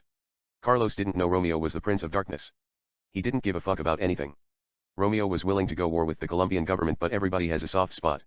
Carlos then showed him a photo of Lolita. Romeo agreed to return the money. However, Carlos wanted more. He asked Romeo to do business with him. But Romeo double-crossed him and went business with Rodriguez brothers. Who know? Carlos might have sent a hitman and got him killed like Scarface. Flashback. EXT Los Angeles Seaside, night. Romeo and Lolita make out in Romeo's car. Valencia, Carlos's hitman, comes to the car. He shoots and kills them with a silencer. Int. Vincent's apartment, living room, day. Back to Vincent and Alicia. Alicia, how did you know that? Vincent, it is only intuition. Alicia, that doesn't help me. I need evidence that we could use in the court. Vincent, you have to go to Colombia and hope that Carlos confesses. Alicia looks at Natalie. Alicia, who's that? Vincent, nobody. Vincent removes the picture from the wall. Alicia, what do you have her in the middle of all these cutthroat criminals? Vincent, it's for motivation. Alicia, let me see the picture. Vincent gives her the picture. Alicia, she looks like Lolita. What's her name? Vincent, Natalie Scott. Alicia, what does she do? Vincent, she doesn't do anything. Alicia, are you hiding something? Vincent, no, I'm not. She's just a singer at Vanity Fair Club. Alicia, is there anything going on between you and her? Vincent, not really. There is a pause. She looks at the picture. She then. Alicia, did you sleep with her? Vincent, is that a sin? Alicia, no. She's gorgeous. I'm happy for you. She gives him the picture. Alicia, what's her crime? Vincent, nothing. Alicia, I don't believe you. Vincent, humorously, that's your problem. She looks at photos on the wall. She points at Boris. Alicia, who that? Vincent, that's Boris Yuri. That night, at Red Star Club, Romeo shot Andrew in the ear for some unknown reason. He's Boris' bodyguard. Points at Andrew's photo, they might have followed him and killed him. Alicia, where did you get your facts? Vincent, people talk when bad things happen. Besides, look at his ear. It's covered with a new medical bandage. Alicia, anyway, you have the chief of LAPD and the capital and couple of familiar faces in the department. What did they do? Vincent, actually, LAPD is running the show. Alicia, internal affair won't let us breathe, even if they smell weed on our clothes. They'll rip us apart. I am talking behalf of the department. Vincent, that's not the word in the street. Alicia, what's the word in the street? Vincent, LAPD are killing all the drug dealers in Los Angeles, taking their drug operations and putting puppets, fake drug dealers. They wiped out all the Latino and Mexican gangsters in East LA. They took care of the bosses of Romanian and Hungarian drug traffickers and gun runners. They killed 5 Ukrainian meth dealers in North Hollywood. We can always talk about LAPD. But before that, points at the Rodriguez brothers. Romeo used to get shipment from the Rodriguez brothers, one of the most notorious Mexican cartels. But Romeo double-crossed them and brought drugs from Manuel, Rodriguez brothers' arch-rival. Later, Manuel was arrested by Mexican government and drug enforcement agents that worked for the Rodriguez brothers, which left Romeo with empty hands. He had no supplies, returned to the Rodriguez brothers. They agreed to do business with him. All they cared about was making money. Nothing is personal. And everything is business. Then Cesar came to the picture, wanted to get into in dope business. The Rodriguez brothers took this opportunity to get even with Romeo, despite the fact business comes first. They sold him tons of cocaine half prices and fucked Romeo big time. Romeo found himself in a hole. Yet the Rodriguez brothers would cancel the debt if Romeo used his connection to get Santiago out of prison, one of their cousin, who was held in Los Angeles County Prison for drug trafficking and murder. Romeo used his LAPD connection. The next day, Santiago's cell was found empty. He escaped like a bird. Of course, only if you call walking through the front door dressing like a police officer is same as escaping. Alicia, I heard about it. But LAPD has nothing to do with it. Vincent, if you want to play blind, you have the right to close your eyes and tell yourself see no evil. Hear no evil. Speak no evil. Nobody would blame you. It's your home. After all, the world doesn't evolve around drugs and the people who sell them and use them. They're honest hard-working people in the city of Los Angeles, who works 13 hours a day. Once in a while, some of them get ideas. Some hear voices in their heads. Some want to take a shortcut. They end up killing their wives, their husbands, their neighbors, friends, and total strangers, and try to cover up their crimes. That's when you come to the picture and give the victims and their families justice that they deserve. You're the finest homicide detective I have ever met, but you don't know anything about mafias, drug trafficking, and police corruption. Alicia, what are you trying to say? I'm not good enough to handle a high-profile case? Vincent, I didn't say that. Alicia, you think I'm some kind of TV detective? I only solve crimes that people watch in the news. Is that it? Vincent, no, that's not it. She gets closer to his lips. Alicia, I know what's going on inside LAPD and all the corruption. I get your point. You think I'm afraid to expose them. They exchange soft kisses. Vincent, you're the best. But you should be careful. You're dealing with killers. It's not worth it. Alicia, I didn't know you cared about me. Vincent, more than life itself. They exchange soft kisses. Alicia, you know I started out as FBI forensic technical. But I quit after I had a fight with my boyfriend. I took my resume to LAPD. They didn't even bother to look at it. Of course, acing the detective exams helps. I solved a couple of high-profile murder cases. They made me a detective lieutenant at the age of 28. Perhaps, they thought they need someone with a brain in the department, handed me the badge. You know, I am just being modest. I deserved it. Plus, they wanted to change LAPD image, all the corruption rumors. They wanted to show old-timers that things were not the same. So, kiss me. I will unleash hell. They kiss intimately. On the soundtrack, music plays melodiously. EXT/int. Vincent's convertible, moving, day. Vincent drives in the street Los Angeles. He's talking on his phone. But we don't hear what he's saying due to the music. EXT Santa Monica 3rd Street Promenade, movie set, day. Director Ben Affleck is in the middle of shooting a movie in Santa Monica 3rd Street Promenade. The streets are blocked. There are cops and security men guarding the setting. We see the crew members, grips, extras, cameramen, star wagons, etc. It's a big action movie. Guns are firing from every direction. The stars are Vanessa Hudgens and Chadwick Boseman. Vanessa is carrying a small gun. She is firing at the bad guys. Chadwick is with her. He's carrying 2 Desert Eagles, firing at the bad guys. It's Pulp Fiction meet the Matrix. The bad guys have machine guns. They are firing at them without thinking. It seems a nice explosive action movie. EXT movie set, Vincent's convertible, day. Vincent comes driving and parks his car at the setting. He gets out of the car and walks toward the setting. A security man tries to stop him, then he realizes it's Vincent. The security man knows him, lets him pass. Vincent walks toward the main setting, stands, and watches the filming. Movie set. Chadwick and Vanessa continue to kill the bad guys. Chadwick runs out of bullets, drops his 2 Desert Eagles, gets on a motorcycle, rides down the set, and stops next to Vanessa. Vanessa gets on motorcycle. They ride toward Ben's camera. Ben says, "Cut." That's a wrap. Everybody goes to their ways. Vincent cuts through the crowd and approaches Ben. Nobody notices him. Ben looks at him. Ben, what's up? Vincent, hi. My name is Vincent. I called you few hours ago. Ben, the private investigator. Vincent, right. Ben, who gave you my number? I just changed it 3 days ago. Vincent, it's my job, to find people, numbers, addresses, what have you. Ben, so, what do you want to talk to me about? Vincent takes out the photo of Natalie and shows him. Vincent, do you know this girl? Ben, that's Natalie Scott. Where did she disappear? Vincent, she is around. Ben, if you see her, tell her to give me a call. Vincent, sure. I will tell her. You did a movie with her? Ben, it's not really a movie. A friend asked me to give her a small part. Vincent, that friend was Romeo. Ben, right. He told me she's interested in starring in Blue Rose. I told him she can come audition for the part. But I wrote it for Shailene Woodley. Natalie auditioned for the part. She impressed me. But the part was not for her. Instead I gave her a small part. She didn't like it. The next day, she quit. Vincent, that's not what I heard. She did a full-length movie, titled Fatal. Can I borrow it? Ben, it's gone. Vincent, what do you mean it's gone? Ben, she did few sex scenes. Romeo flipped out and told me to destroy every copy I made. They threw the actor that she had sex scenes with from a 5-story building and broke both of his legs, killed my 2 dogs, and told me, next time it would be my wife and daughters. So, I burned everything. Vincent, are you telling me you didn't save any copy? Ben, you should see what they did to my dogs. They skinned them alive. Their heart was still beating. The devil and his demons have nothing on these fascists.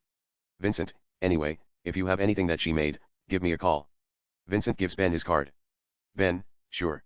Vincent, take care. Ben, wait. How did you pass all these securities?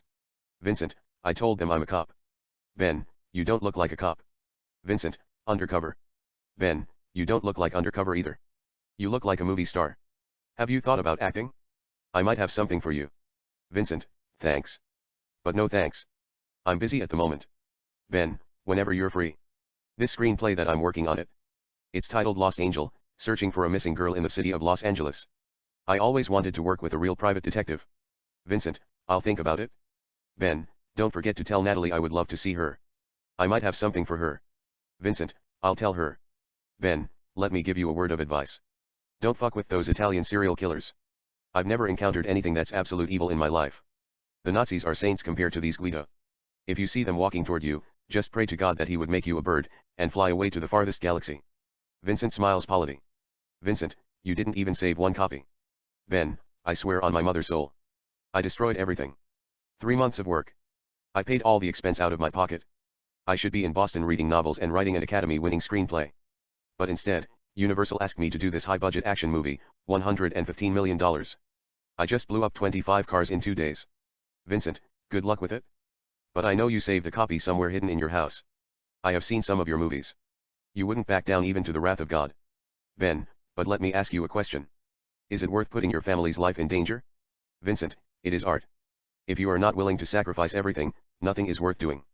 Ben, I will sacrifice everything to protect my family. I will kill, bleed, and die for them. They mean the world to me. Yet I would allow the devil and his demons to put me on the cross, nails through my wrists and feet, and give my life to films, the greatest art known to humankind. However, I wouldn't put my family's life in jeopardy. I don't want anything to happen to them in the account of me. Vincent, I respect that. Ben, anyway, I know Romeo is dead. Let me just collect my thoughts, take care of a few things, and wrap up filming this. I will invite you and a couple of friends and have a private screen at Matt Damon's house if she agrees to do this movie, killing me softly that I am working on. Vincent, I will tell her. But can you tell me the name of the actor that she has a love scene with?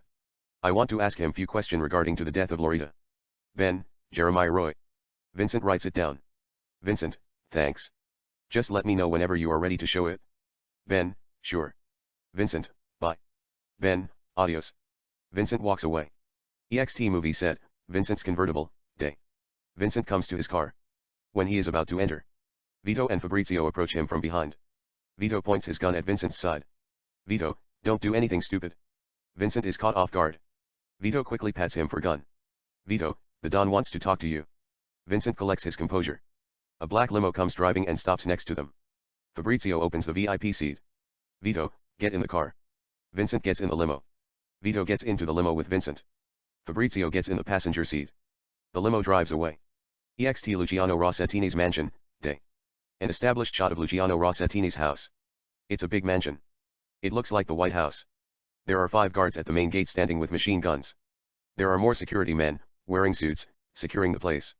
The limo comes driving and stops at the gate. Fabrizio gets out of the car and signs his name. 2 more guards approach the limo from both sides. The limo windows rolls down. The guards look at Vito and Vincent. Vito nods at them and makes a call with his radio. The gate finally opens. Fabrizio gets back in the passenger seat. The limo drives through the gate, moves down the park, and stops next to the mansion. Fabrizio gets out of the passenger seat and opens the limo door. Vincent gets out of the limo, so does Vito. They take Vincent to the house. EXT. This audio file was created by Panopreter Basic. You can download it at www.panopreter.com. Luciano Rossettini's mansion, backyard, day. Its splendid backyard. It has sculpture garden, swimming pool, basketball court, tennis court, a private bar, with 2 bartenders, a water fountain, etc. It looks like a resort. There are about 12 little kids swimming, playing soccer, running around. A lifeguard and 2 housekeepers watch the kids. Luciano Rossettini, 64, sits at the quietest section of the backyard, near the bar, with a glass of red wine. 3 bodyguards stand nearby, carrying machine guns.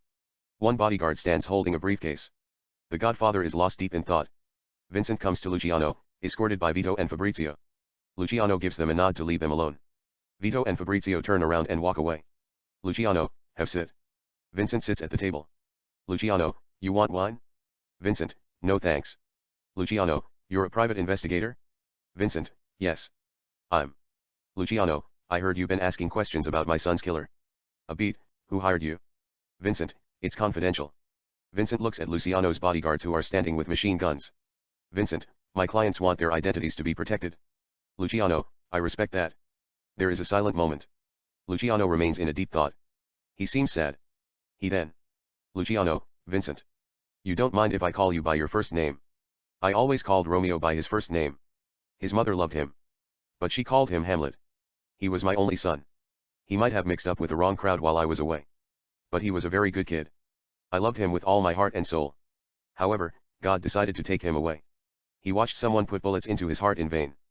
Perhaps, God has a bigger plan for him, like Moses who took the Israelite out of Egypt. He needed him to take all Christine that were caught in temptation out of hell and lead them to heaven. I prayed to God every day to look after my son whether he's in heaven or hell. I promised I won't seek revenge so long as he blesses his soul. But I want you to find who did it for peace of mind. Luciano gives a nod to his bodyguard who is carrying the briefcase. The bodyguard places the briefcase on the table, opens it, and stands back. Luciano, $5 million, to get you started. That's my son's money. He has more money than the devil. Gets up, you may have a glass of wine before you head out if you want to. It's up to you. But I'm tired. I'll take a nap. Luciano walks toward the main house. His bodyguards follow him. Vincent looks at the briefcase. He turns his eyes, looks at the surrounding, kids playing, gangsters standing with machine guns and securing the area, etc. On the soundtrack, music plays melodiously. EXT/int. Vincent's convertible, moving, day. Vincent drives in the street of Los Angeles, talking to Alicia on his cell phone. Int. Vincent's convertible, moving, /LAPD, Alicia's desk, day. Alicia sits at her desk, talking to Vincent on her cell while looking at information on her computer. We don't hear what they are saying due to the music on the soundtrack. They talk a little bit. They both hang up. We stay with Vincent. Vincent focuses on the road as he continues to drive in the street of Los Angeles. We take it with overhead shot. Montage Los Angeles. A quick take of the city of Los Angeles, sunset/night. Downtown Los Angeles, the Hollywood sign, Beverly Hills, the Kodak Theater, Hollywood Boulevard, Dodger Stadium, millions of cars driving in the streets of Los Angeles, houses and buildings on the coastline of Pacific Ocean and many more. Int. Vanity Fair Club, night. Natalie sings on the stage, Sod is by your side. Vincent sits at a table and watches her. He is in love with her. She sounds soulful. Natalie then finishes singing, comes to Vincent's table, pulls a chair, and sits in front of him. Natalie, what's up? Vincent, nothing much. Natalie, what brings you here? Vincent, I came to see you. Natalie, why? Vincent, I missed you. Natalie, I didn't hear you. He smiles softly. Vincent, I can't stop thinking about you. Natalie, why can't you? Vincent, has anybody told you that it's impossible to erase you from memories? Natalie, is that so? Vincent, your vision. Natalie, playing along what's vision? Vincent, a girl who's stimulating to all senses. Natalie, I heard that before. Natalie takes out a cigarette and smokes. Vincent, smoking is legal in this club.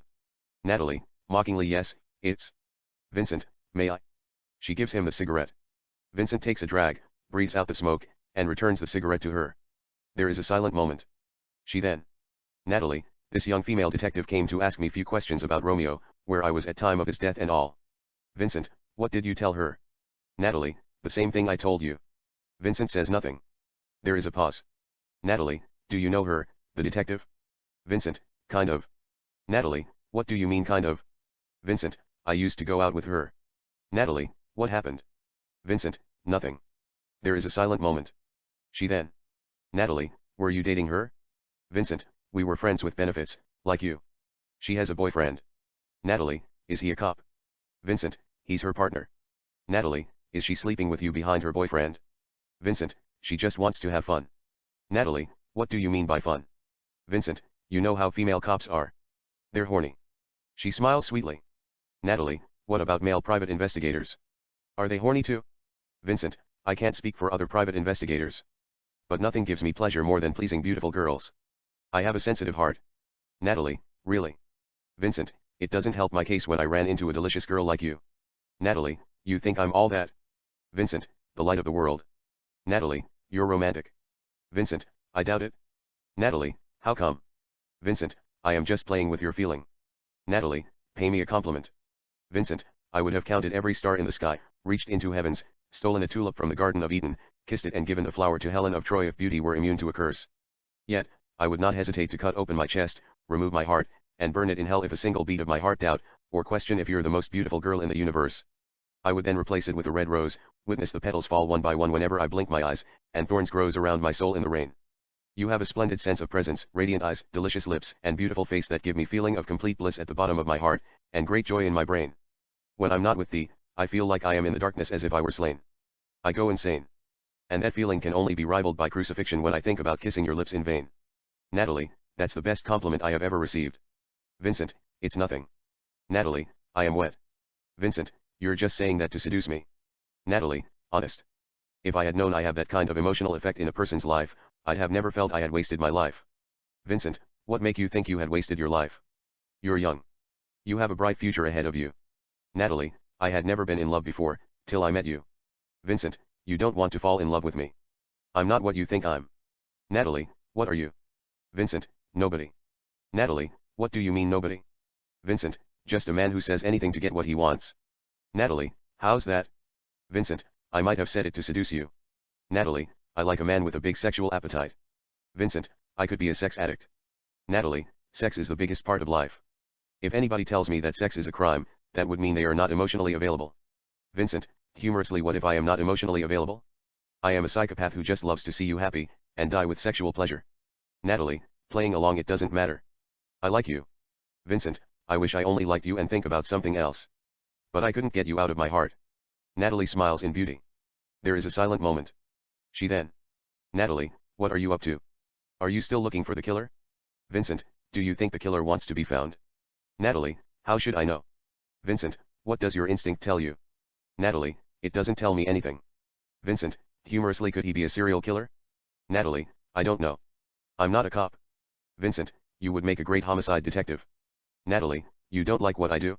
Vincent, I would have never come if I don't like what you do. Natalie, but you'd prefer me better if I were a cop instead of a singer. Vincent, is that what you think? Natalie, no. It's a fact. Vincent, where did you get your fact? Natalie, common sense.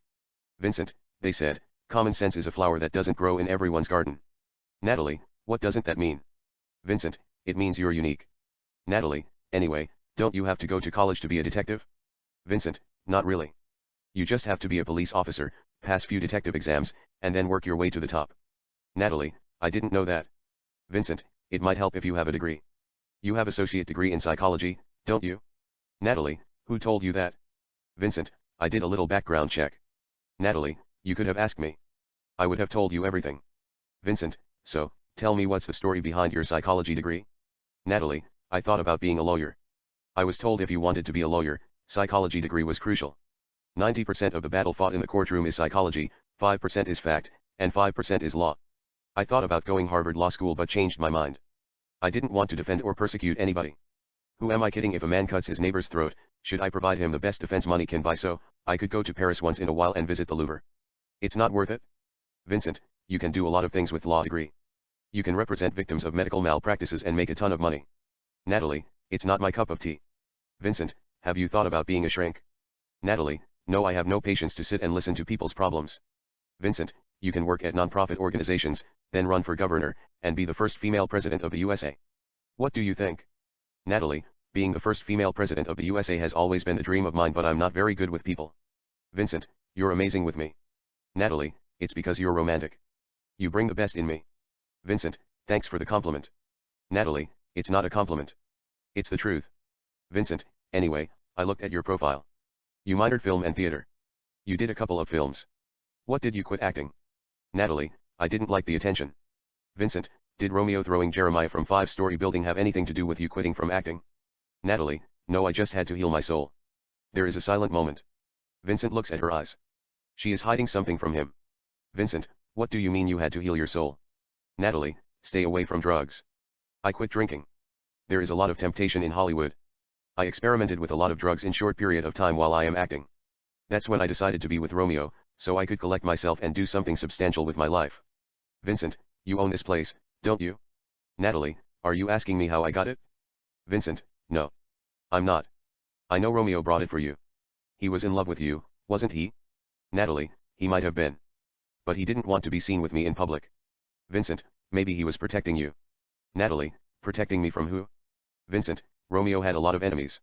They would have killed you in order to get to him. That's why he kept you secret. Natalie, you mean instead of Lolita, it could have been me? Vincent, something like that. It's like Goodfellas, the only way they could get to him would be by getting to you. Natalie, do you think the murder is mob related? Vincent, I think so. There is a silent moment. She then. Natalie, why are you really here? Vincent, I came here to collect my thoughts. Natalie, what thoughts? Vincent, you gave me peace of mind. Natalie, you don't have to lie to me. You think I have something to do with the murder? Vincent, no, I don't. Natalie, tell me the truth. Vincent, as long as you're innocent, you shouldn't worry about anything. Natalie, I'm worried. Vincent, why are you worried? Natalie, I like talking to you. I have never felt like this before. I think I might be in love with you. Vincent, I like you very much too. No girl has ever made me feel this way before. You completely leave my soul high and dry. Natalie, what does high and dry mean? Vincent, helpless. You have slaved my soul. I have no defense from your spell. Natalie, you are something. Vincent, maybe. But do you mind if I ask you a few more questions about the murder? Natalie, not at all. Vincent, were you engaged to Romeo? Natalie, yes. He made my life easier. He bought me a car, jewelries, a house, then this place. Later, he asked me to marry him. Vincent, did you know he was married? Natalie, yeah. Vincent, it didn't bother you? Natalie, it bothered me. But Mormons have 2-3 wives. Vincent, you're not a Mormon. She lights up with a beautiful smile. Natalie, he told me he would get a divorce. Vincent, what about? It didn't bother you Romeo sleeping with half of the women in Los Angeles? Natalie, it hurt. Vincent, so why did you want to marry him? Natalie, you're what you think you are. You can't change overnight. Vincent, what did you think of yourself? Natalie, an addict. Vincent, were you in love with him? Natalie, no, I wasn't. He was a womanizer. Vincent, but you thought about marrying him despite the fact his infidelity and hoped it worked out? Natalie, I would have divorced him and taken half of his money before the devil knew he was dead. Vincent, really? Natalie, would that make me a bad girl? Vincent, no. You're a smart girl, kind and sweet as well. You don't need Romeo to provide you with anything. You could have figured it out by yourself. Natalie, figured out what? Vincent, you're the most beautiful girl in the state of California if not in the solar system. You can easily be a movie star and make millions per picture. Natalie, what if I don't know anything about acting? Vincent, you did it. Everybody loved you. Natalie, are you suggesting I was acting when I said I am in love with you? Vincent, no. That's the most romantic thing anybody has said to me. She gets up, removes her underwear, drops it on the floor, sits on the table, in front of him, showing her vagina in seduction. Natalie, so, are you going to sit and criticize if I'm a good actress, or do you want to take me to my house and investigate me in private? Vincent kisses her thigh. He gets up and kisses her lips. They kiss French intimately, while everybody is watching. He then picks her up and walks toward the exit while joining lips to lips. On the soundtrack music plays melodiously. Int. Natalie's house, bedroom, night. Vincent and Natalie make love. It's steamy, alluring, and passionate. We stay with them with series cuts as they go at it with various sexual positions. ext/int. Vincent's convertible, moving, day. Vincent drives in the streets of Los Angeles, talking to Emily on his cell phone. Int. Vincent's convertible/Vincent Private Investigation Inc., day. Emily sits at her desk, talking to Vincent on her phone while looking at information in her computer. but we don't hear what they are saying due to the music on the soundtrack. Note, we intercut the scene. They talk a little bit and hang up the phones. We stay with Vincent. Vincent focuses on the road as he continues to drive in the street of Los Angeles. EXT Vivian's villa, day. An established shot of Vivian Flores' multimillion-dollar villa. It has a swimming pool, a water fountain, beautiful garden, guest houses, a tennis court, etc. Vincent comes driving, parks his car next to the villa, gets out of the car, carrying a file, and walks toward the main house. EXT Vivian's villa, courtyard and swimming pool 2, day. Vivian swims in a swimming pool at the back court, half naked. She is only wearing underwear. Vincent comes to the swimming pool area, escorted by a big muscular black man. Vivian gets out of the swimming pool and dries herself with a towel as she approaches Vincent. She gives her bodyguard a nod to leave them alone. The bodyguard walks away. Vivian sits at a table, revealing her 2 voluptuous breasts.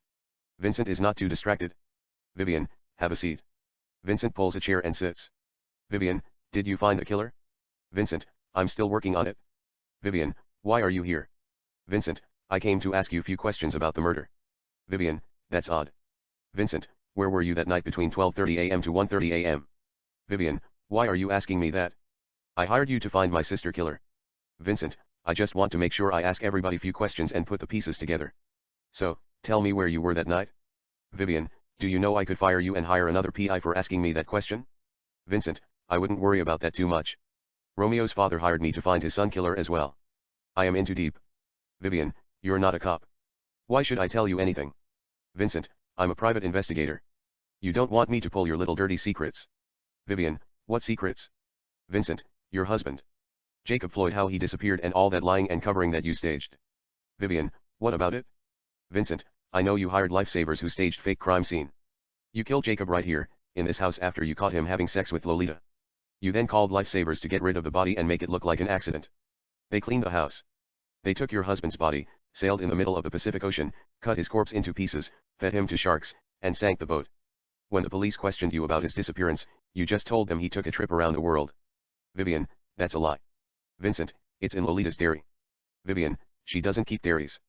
Vincent, it could have been a movie idea that she might have shared with a screenwriter whom she used to go out with. Vivian, I don't believe you. Vincent, it doesn't matter. I'm not a cop. But I know you have been contacting your father secretly. There are federal bureau agents who are interested in hearing this information. There is a pause. She then. Vivian, what do you want from me? Vincent, you were dating Romeo secretly, weren't you? Vivian, that's just a rumor. Vincent takes out pictures of Vivian and Romeo on tabloids and shows her the pictures.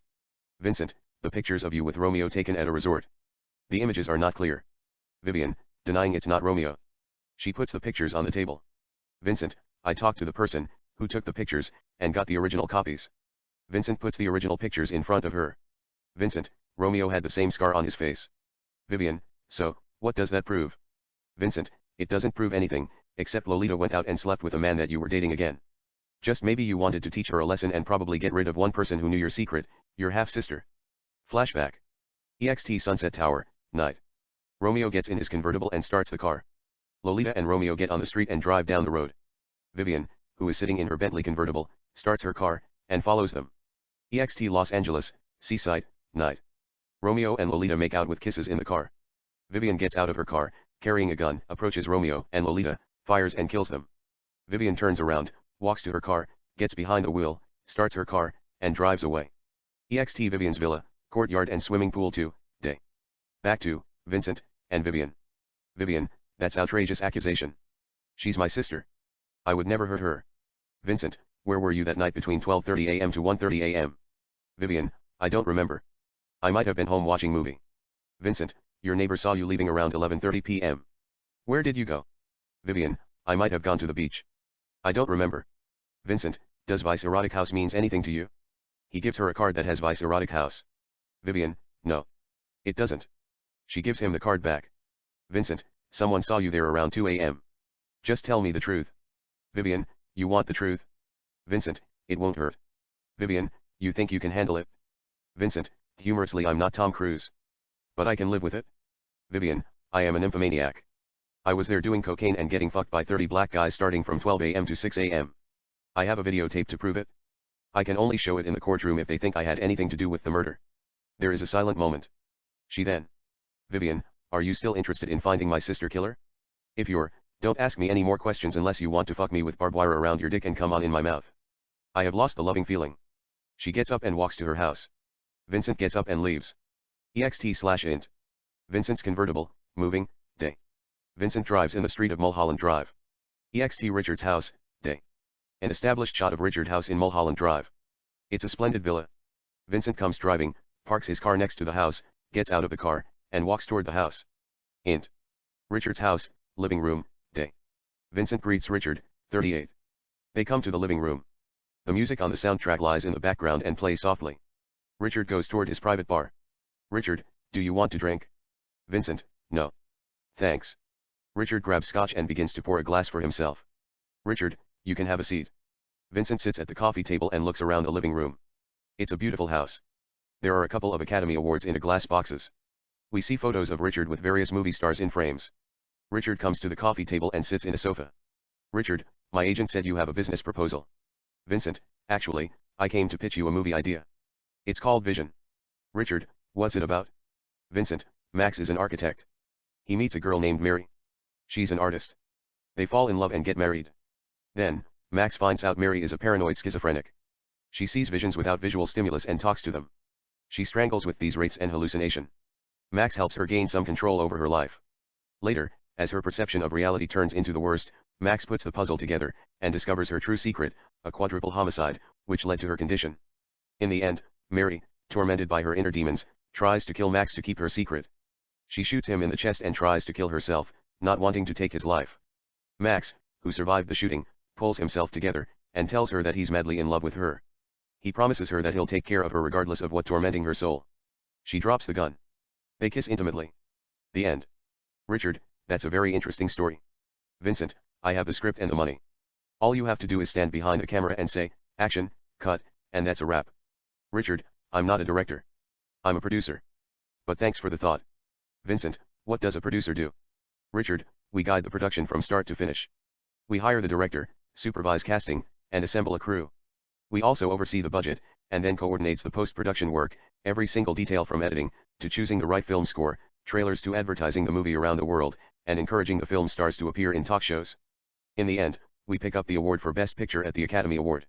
Vincent, that's a lot of responsibility. Richard, you're telling me? That's why they call us money men. Vincent takes out the photo of Natalie from his pocket, and shows him. Vincent, let's say if I want this girl to star in the movie. Does she need your approval? Richard, that's Natalie. Vincent, do you know her? Richard, intimately. Vincent, that will save me a lot of time. Richard, you're the private detective that she's sleeping with. Vincent, who told you that? Richard, she did. Vincent, where were you on April 22nd between 12:30 a.m. to 1 a.m.? Richard, I was with her. Vincent, what did you do? Richard, didn't she tell you? Vincent, I want to hear it from you. Richard, we watched movie and had sex. She then got up in the middle of the night and left. Vincent, what time did she leave? Richard, around 2:30 in the morning. She went to get something. But she never returned. Vincent, why didn't you go with her? Richard, she's wild. She fucked the living daylights out of me. I didn't even know she left. I was literally unconscious. Vincent, you just said she went to get something. How did you know that she went to get something if you were literally unconscious? Richard, that was a figure of speech. I was glorifying her sexual performance as if I were selling you a movie. I saw her getting up. I was tired but asked her where she was going. She said she had to go home, put on her clothes, and left. Vincent gets up. Vincent, thanks for your time. Gives him his card, I'll send you the script when I finish it. It's only first draft. Richard gets up. Richard, take your time. I have a couple of movies lined up. It's a busy year. Actually, I'm juggling 5 films this year alone. But I'll make Vision my #1 priority next year. Vincent, I'll have it ready by then. Richard, don't worry about it. I might not need a complete script. I just need the idea in 5 lines or less. I have professional screenwriters. They'll put it in 110 pages. We'll shot it in 3 months and make millions. Vincent, are you sure you don't need a complete script? Richard, I'll send you a check for $250,000. I've already visualized it. Check your mail in the morning. Vincent, I think I might be in a wrong business.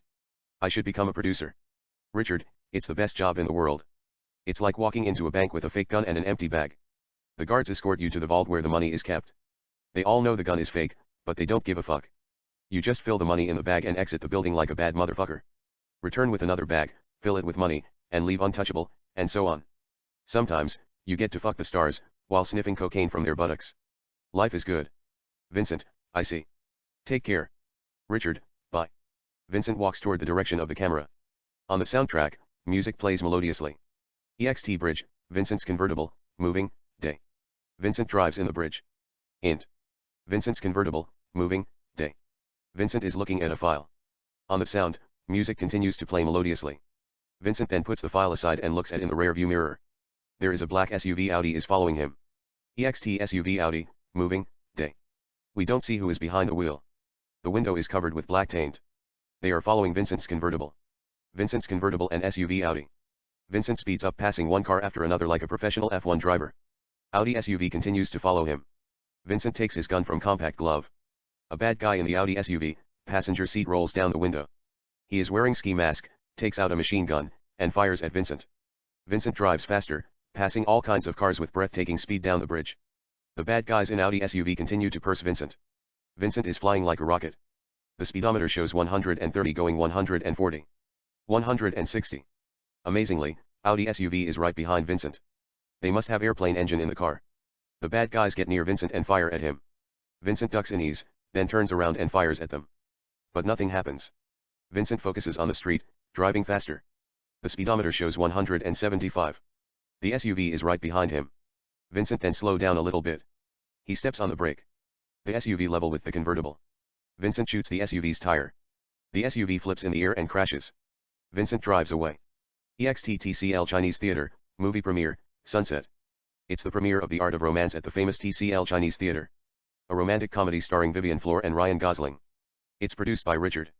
We see movie stars, models, and guests arriving in limos, posing for paparazzi, and entering the theater. Hundreds of fans scream for autographs, holding posters of the stars, Vivian and Ryan Gosling. A limo comes driving. The door opens. Richard gets out of the car with his date. It's Natalie. She's wearing a beautiful light purple Valentino dress. The paparazzi doesn't know who she is. But they can't help taking her pictures. Then Vivian and Ryan Gosling arrive together in a limo. They get out of the limo. The fans scream like hell. The attention quickly turns to the stars. Vivian and Ryan Gosling greet the fans. The paparazzi take their picture. Richard greets Ryan Gosling and Vivian. He introduces them to Natalie. The four of them pose to the paparazzi. Ryan Gosling can't take his eyes from Natalie. She gives him a soft beautiful smile, before they walk into the theater. Int. TCL Chinese Theater, movie premiere, Sunset. In the big screen, Ryan Gosling and Vivian talk while walking in a London bridge. EXT London Bridge, movie, Sunset. Vivian talks with a fake British accent. Ryan Gosling speaks with American English. On the soundtrack, music plays melodiously. Ryan, she's your copy, exists in extra dimension of space hidden from our sight. Vivian, still how can you sleep with her? She's an alien. Ryan, did you read everything? Vivian, yes, I did. There is a silent moment. Ryan, anyway, it's only a book. Vivian, I know it's a book. Perhaps, I just had a bad day at work. I'm talking out my frustration on my copy who lived in extra dimension of space hidden from our sight. Ryan, what happened at work? Vivian, dealing with real life. They want me to interview Scarlett Johansson in New York City for the cover of Vogue UK, film that she just did here in London, Lost. Ryan, what's wrong with that? Vivian, I was supposed to ask her a few questions here in London. But she changed her mind at the last minute and wants to conduct the interview in New York City, saying schedule conflict. I hate New York City. I get claustrophobia. It's like, you know, London feels home. It's actually home. It belongs to me personally. But New York City belongs to everybody. Fat, old, thin, poor, rich, ugly, beautiful. They all live in Big Apple as if it were the only geographical area in the world that's habitable. Int. TCL Chinese Theater, movie premiere, Sunset. Ryan Gosling, who is sitting at the first row, turns slightly and looks at Natalie, who is sitting in the second row. She catches his eyes and gives him a soft smile. Natalie then turns her eyes and sees Vincent who is sitting in the third row. He gives her a wink. Natalie smiles in beauty and blows him a kiss. He pretends to catch the kiss and place it in his chest pocket, near his heart. They both focus on the movie. EXT London Bridge, movie, Sunset. Ryan Gosling changes into Vincent. Vivian changes into Natalie. They continue to walk down the bridge, conversing. Natalie, don't get me wrong. New York City is dream. It's one of the most beautiful cities in the world. But the people don't know anything about the real world. They don't care if there is a war in the Middle East, or scientists discover cure for cancer. They order pizza and eat while working 3 or 4 jobs. Vincent, that's why it's called the city that never sleep. People are always doing something. Natalie, I am not going to take a subway, or visit Times Square, go out in the daytime. My therapy told me to avoid crowded places. I will have nervous breakdown looking at their faces. I may just stay in my hotel room and watch movies. Vincent, I can come with you if you want to. I love New York City. I was born and raised there. I know a lot of places where we can go, including Central Park, the Statue of Liberty, Metropolitan Museum, the American Museum of National History at Central Park, Empire State Building, and Modern Art Museum at 5th Avenue and 53rd Street. Natalie, that's a thought of you. But I hate museum. I don't understand why people go to museums and look at paintings. It feels burdening, doesn't it? I mean, I spend a lot of time around photographs, models, fashion, interviewing stars, writing articles, watching movies, listening to music, and reading novels, including your mind-twisting books. Paintings become less appealing to me. Vincent, thanks for reading my mind-twisting books. But have you seen Leonardo da Vinci's The Mona Lisa at Louvre Museum in Paris? Starry Night by Vincent van Gogh at the Museum Art in New York City. Michelangelo's Sistine Chapel ceiling in Vatican. Guernica by Pablo Picasso at Reina Sofia Museum in Madrid. Painting is life. Natalie, they are exceptional. But seriously, who are we kidding? I did article on paintings for London Time, before I started working at Vogue. Would you pay $274 million for Paul Ceran's The Card Players, $165 million number 5, 1948 by Jackson Pollock? And $162 million for Woman 3 by Willem de Kooning? There are 3 of the most expensive paintings. They stand lips to lips. Vincent, I'm a big fan of art. If they paint your nude portrait, I'll sell my soul to the devil and pay billions to acquire it. They kiss French. EXT Hotel, rooftop, party, night. A movie premiere party, The Art of Romance, is in progress. Elites, movie stars, models, producers, businessmen, and businesswomen mingle while sipping champagnes and wine. On the stage, a girl named Raquel sings Madonna's Take a Vow. Vivian talks to Richard. Natalie converses with Ryan Gosling. Vincent talks to 2 attractive models. We don't hear what they are saying due to Raquel singing Take a Vow. Vincent turns his eyes and sees Natalie. She catches his eyes. They both turn their attention back to their companies and continue to mingle, sipping champagnes. EXT Hotel, rooftop, party, later. Natalie stands next to the frame, in the far end of terrace, looking at the spectacular view of Los Angeles City. It's quieter. Vincent approaches her. Vincent, hi. Natalie, what are you doing here? Vincent, I was invited to attend the premiere. Natalie, who invited you? Vincent, Richard. Natalie, did you ask him what he was doing that night? Vincent, yes, I did. Natalie, what did he tell you? Vincent, he said you're wild. You fucked the living daylights out of him. Natalie, did you believe him? Vincent, what do you think? Natalie, I think you're a fool. Vincent, why am I a fool? Natalie, you believe everything they tell you. Vincent, that's not true. There is a silent moment. She then. Natalie, we like to think we're the masters of our fates. But do we really have free will? Vincent, to some extent. Natalie, to what extent can we live the life that we once dreamed of without the interference of negative emotions, illness, and addiction? Vincent, the sky is the limit. Natalie, tell me about it. Vincent, you can always work around your negative emotions and focus on positive things. Illness can be cured by medicine. Addiction is a choice. You can do anything that you set your mind on. Besides, in your case, you have the world in the palm of your hand. There is a pause. Natalie, what scares you in life? Vincent, nothing.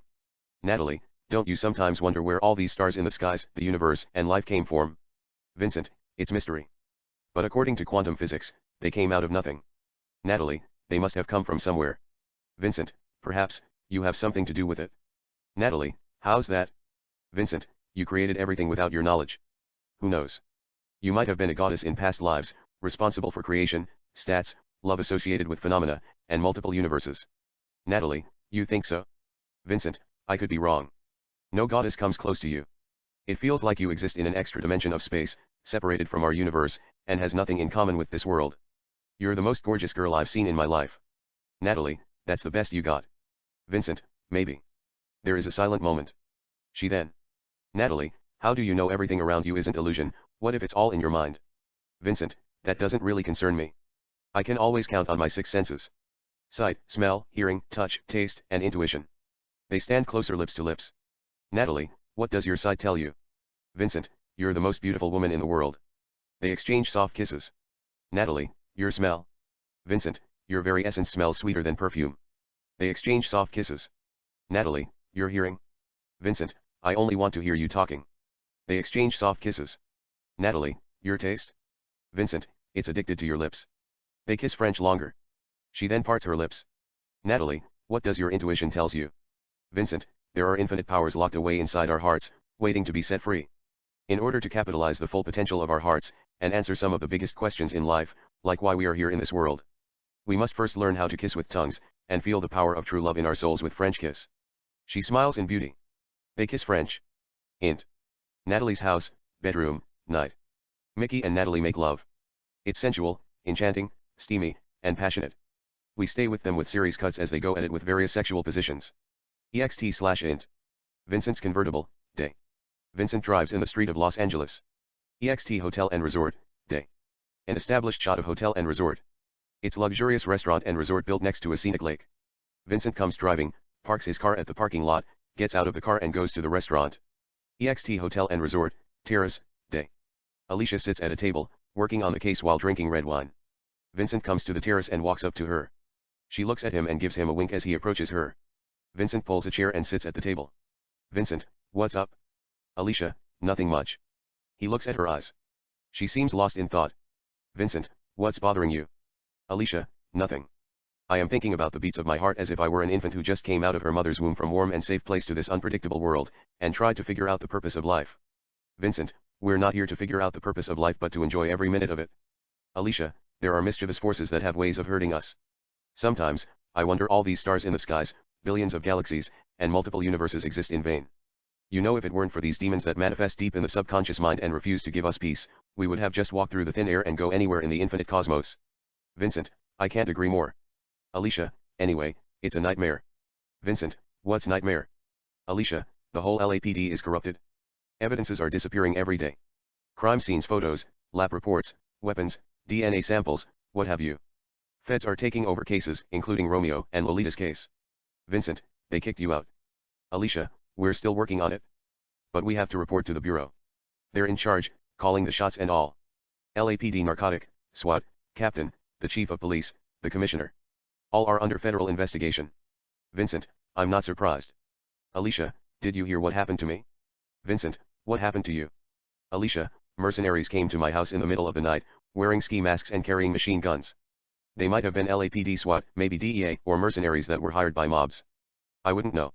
They told me to stop investigating the case. Int. Alicia's house, bedroom, day. Flashback. Alicia is sleeping. She hears something. She opens her eyes, gets up in bra and underwear, grabs her gun, and walks toward the living room, drawing her gun. Living room. Alicia sees a man sitting on the sofa and watching TV. He is wearing a French mask. Alicia, freeze motherfucker. What the fuck are you doing in my house? The man says nothing. Then out of nowhere come 6 mercenaries in the living room with machine guns and point their guns at her. In the meantime, a mercenary appears behind Alicia and points a handgun at her head. Mercenary 1, drop the gun. Alicia drops the gun. The man, who was watching the TV, turns off the TV with a remote control, gets up from the sofa and approaches her. The man, sit down. We have to talk about few things. His voice sounds like a bad radio. He is using voice distortion device. Alicia sits at the coffee table. EXT Hotel and Resort, terrace, day. Back to Vincent and Alicia. Vincent, that's crazy. Alicia, FBI and Internal Affair think LAPD involved in drug trafficking and might have something to do with Romeo's death. They just found the body of Cesar Materazzi 2 days ago. We were supposed to work on it. But FBI told us fuck you. Go door to door and ask witnesses for leads. Vincent, who do you think killed Cesar Materazzi? Alicia, there are a list of suspects. Luciano Rossettini Sodders might have killed him in retaliation for Romeo's murder. SWAT could have easily killed him, part of the corruption. Mexico cartels and mobs are in war. They might have killed him. I have to wait and see where it leads. I'm in the middle of working on it with the Bureau. Vincent, what if LAPD did it? Are you going to expose them? Alicia, in a heartbeat. Vincent, do you want to know what I think? Alicia, what? Vincent, it was FBI that came to your house. Alicia, what do you mean FBI? Vincent, feds are in the middle of investigating the corruption in LAPD. Romeo's case is a crucial evidence. So, they came to your house, pretending to be mercenaries. It is not because they wanted to hurt you. But they wanted to investigate the whole department, using that as an excuse. Alicia, how do you know that? Vincent, you don't have to be a brain surgeon to figure that out. If it were the mobs or SWAT, they would have just killed you and walked away.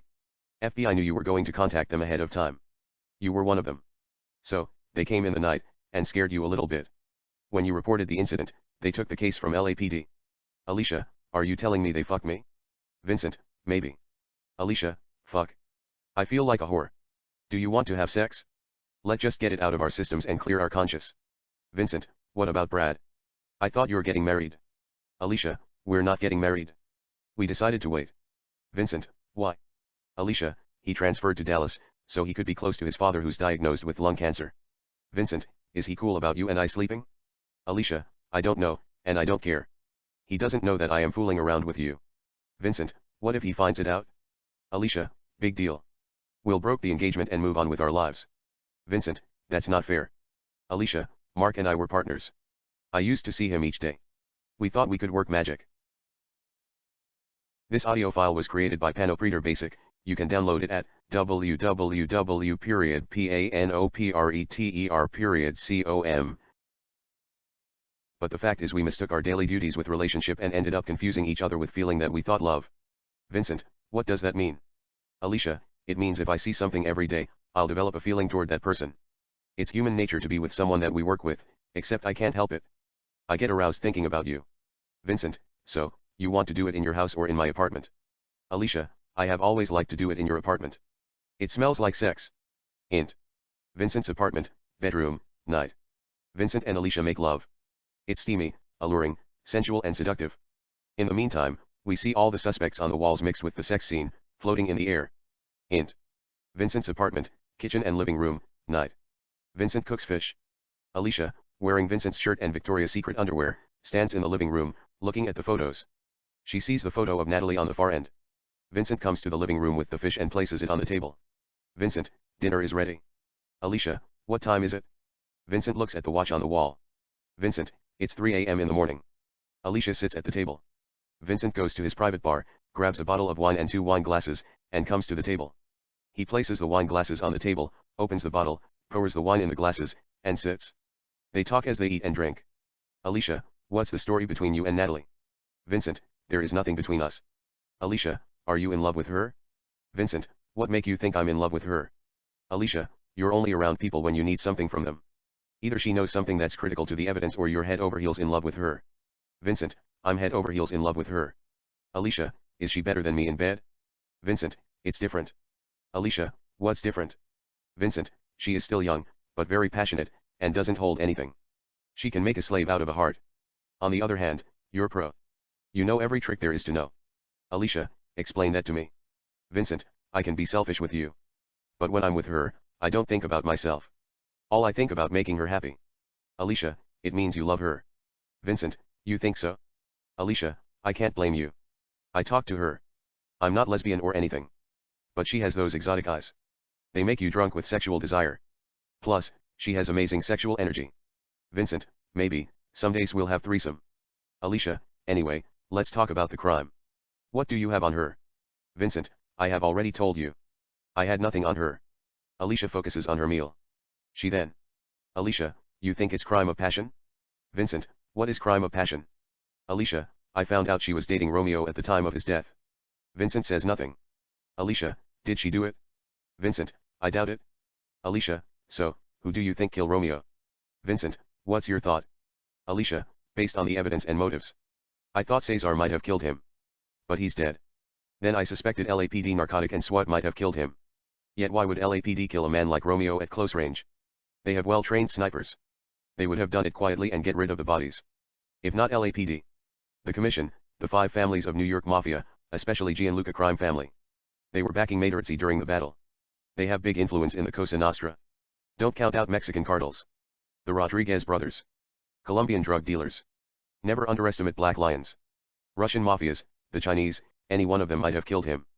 But still they would have kept their distance from Romeo and used some kinds of automatic weapons. I believe it's someone he knows dearly. Mickey looks at the suspects on the wall.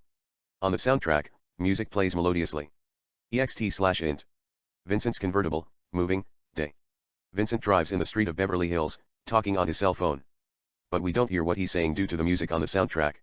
EXT Beverly Hills Chateau, day. An established shot of Beverly Hills Chateau. It's a luxurious upscale coffee shop and restaurant. Vincent comes driving and parks the car at the parking lot. Vincent gets out of the car and walks to Chateau. EXT Beverly Hills Chateau, pub, day. Roy, 36, and James Franco sit at a table, talking while enjoying coffee and cookies. Vincent comes to the pub and approaches them. Roy looks at him and gets up to greet him. Roy, what's up? Vincent, nothing much. They greet with style. Roy, have a seat. Vincent pulls a chair and sits. Roy sits as well. Roy, this is Vincent. James Franco. James Franco, hi. Vincent, hi. They shake hands, greeting. Roy, to James Franco, tell me from the beginning. James Franco, the title is Eternity. The story of a man who doesn't age. Sean is born in Boston 2041, it's set in near future. He moved to New York City after troubled upbringing in Boston. We follow his story in New York City from 2060 to 2066 as the leader of a gang that masters in a computer hacking and bank robbery. Then in 2066, he flees New York City after unsuccessful bank robbery attempt and enlists in the US Marines and fight in the fictional China War. He then encounters a phenomenon, a bright light from space burns his face during the battle. He miraculously recovers from the burn and becomes forever young. He gets discharged from the army, goes to Tokyo, and becomes involved in heroin trade in 2070s. He falls in love with a geisha who happened to be dating a Japanese crime boss. Things don't work out like he planned. He moves back to USA. Florida in the early 2080s, he falls in love with a girl named Matilda while running a computer company called Orange, the equivalent to Apple. She gives birth to his sons. While trying to be a normal father to his sons in 2980s, he runs into his old gang. The gangsters ask him to participate in a bank robbery, to hack a federal bank and steal $10 billion of illegal computer software money that FBI confiscated from China, or there would be a consequence, threatens to hurt his family. He takes part in another yet failed robbery, and forced to run away. He comes to Spain, and is quickly involved in cocaine trafficking in 2090s, at the same time, he invents virtual reality social media, loses his soul to women and cocaine. Later, he falls in love with a Spanish actress named Monica Cruz, a girl 1/3 of his age. He straightens up his act, leaves cocaine business behind, and sells his virtual reality social media to Microsoft. Sean and Monica come to Los Angeles. He becomes a respectable movie director in 2100s. She becomes his muse and gives birth to his child. Meanwhile, he starts the first private space program, St. Rose, that allows people to take trip in the space, in this spellbinding tale of an extraordinary man and the culture and the places he discovers along the way, the passion he finds, the pleasure of life, the future and what lasts forever. Roy, that sounds like Sergio Leone's Once Upon a Time in America, Forrest Gump, Casablanca, and The Age of Adeline meet The Fifth Element. James Franco, I had the screenplay before The Age of Adeline. I was sitting on it, waiting for the right time. Just tell me if you're interested on directing the movie. I was going to do it myself. But schedule conflict prevented me. I have 6 movies lined up this year, would have gone to Larry. However, I like your vision. It's like Terrence Malick in TNT. Roy, I'm definitely interested in directing it. But I might have to wrap up this independent movie that I am working on, The Art of Seduction. It took me 4 months. I'm doing it in between production with Lily Collin, unscripted with 0 budget. James Franco gets up. James Franco, I'll talk to Seth. He wants to throw a couple of millions. As a matter of fact, he's an executive producer. I will produce it. We're starting the production next week. We need a director. Are you in or out? James Franco gives Roy his fist to punch. Roy, I'm in. Roy connects his fist with Franco. James Franco, I'll talk you tomorrow. Roy, bye. James Franco, take care. To Vincent. Nice to meet you. Vincent, likewise. James Franco, have a nice day. Vincent, thanks, you too. James Franco walks away. Roy, so, what's up? Vincent, nothing much. Roy, what do you want to talk to me about? Vincent, I have an idea for a movie. Roy, what's it? Vincent, it's about a girl who travels in time and kills serial killers, before they commit the crime, while attending college. Roy, I like it. Vincent shows him the photo of Natalie. Vincent, she might want to play the lead role. Roy, that is Natalie, the most beautiful girl in the world. Vincent, Kevin said you have her music video. Roy, I was going to make her a star. But I can't find a song that capture her voice. She can sing like an angel. You know, she could sing for you I'll Always Love You like Whitney Houston, maybe like Dolly Parton. It is still excellent. Yet when you give her a new song, it doesn't come out quite right. It's good, but not great. These music critics are mean, not like films. They have all kinds of voice measurement. I did the same thing a couple of years ago. I saw this princess and did a music video for her to jumpstart her career. The critics destroyed her. She cut her wrist and almost killed herself. Her brother found her in the bathtub bleeding and took her to hospital. They saved her life. It's déjà vu all over again. I showed Natalie's music video to a few music critics. They liked the video. But they compared her voice with Paris Hilton Stars Are Blind. Vincent, can I see it? Roy, sure. They get up. Roy, just follow me to my house. I live 5 minutes from here. Holmby Hill's right next to Hugh Hefner Playboy Mansion. Vincent gets up. They walk toward the exit, talking. On the soundtrack, music plays melodiously. EXT Vincent's convertible / Roy's convertible, moving, day. Vincent drives in the street of Beverly Hills, following Roy's 2017 Porsche convertible. EXT Roy's mansion, day. An established shot of Roy's multimillion-dollar mansion. It looks like Taj Mahal. Roy passes the main gate, driving down the garden. Vincent follows him. Roy parks his car in front of his house. Vincent pulls next to Roy's car. They both get out of the car and walk to the mansion. Int. Roy's mansion, living room, day. Roy puts Natalie's music video in the DVD player and plays it. She sounds amazing. Vincent doesn't see any flow. Vincent, it sounds good. Roy, it sounds good to us, because it's auto-tune. Plus, we don't know anything about music. Suppose I ask you, can Britney Spears sing? What is your answer? Vincent, I think she is sensational. I used to listen to her songs in my car. I like Toxic. Roy, but if you ask music critics, they would tell you she is the queen of auto-tune, despite the fact she is one of the best-selling music artists of all time, has sold over 200 million records worldwide. Roy switches it to Natalie's real voice. It doesn't sound the same. But it is still pretty good. Vincent focuses on the music video. Music video. Beach. We see Natalie, wearing a sexy bikini, walking down shoreline. She looks at a man in his early 30s who's sitting in the beach and gazing at the ocean. He resembles Vincent. We'll call him Vince. He turns his eyes and looks at her as she continues to walk down the shoreline, toward his direction. She gives him a soft beautiful smile as she passes by him, and continues to walk down the shoreline. Club. Natalie sings at a fancy club.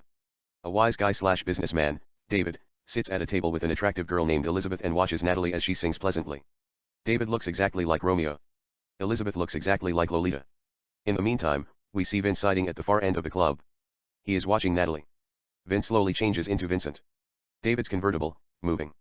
Natalie and David drive in the street of unknown city. It's night. David is behind the wheel.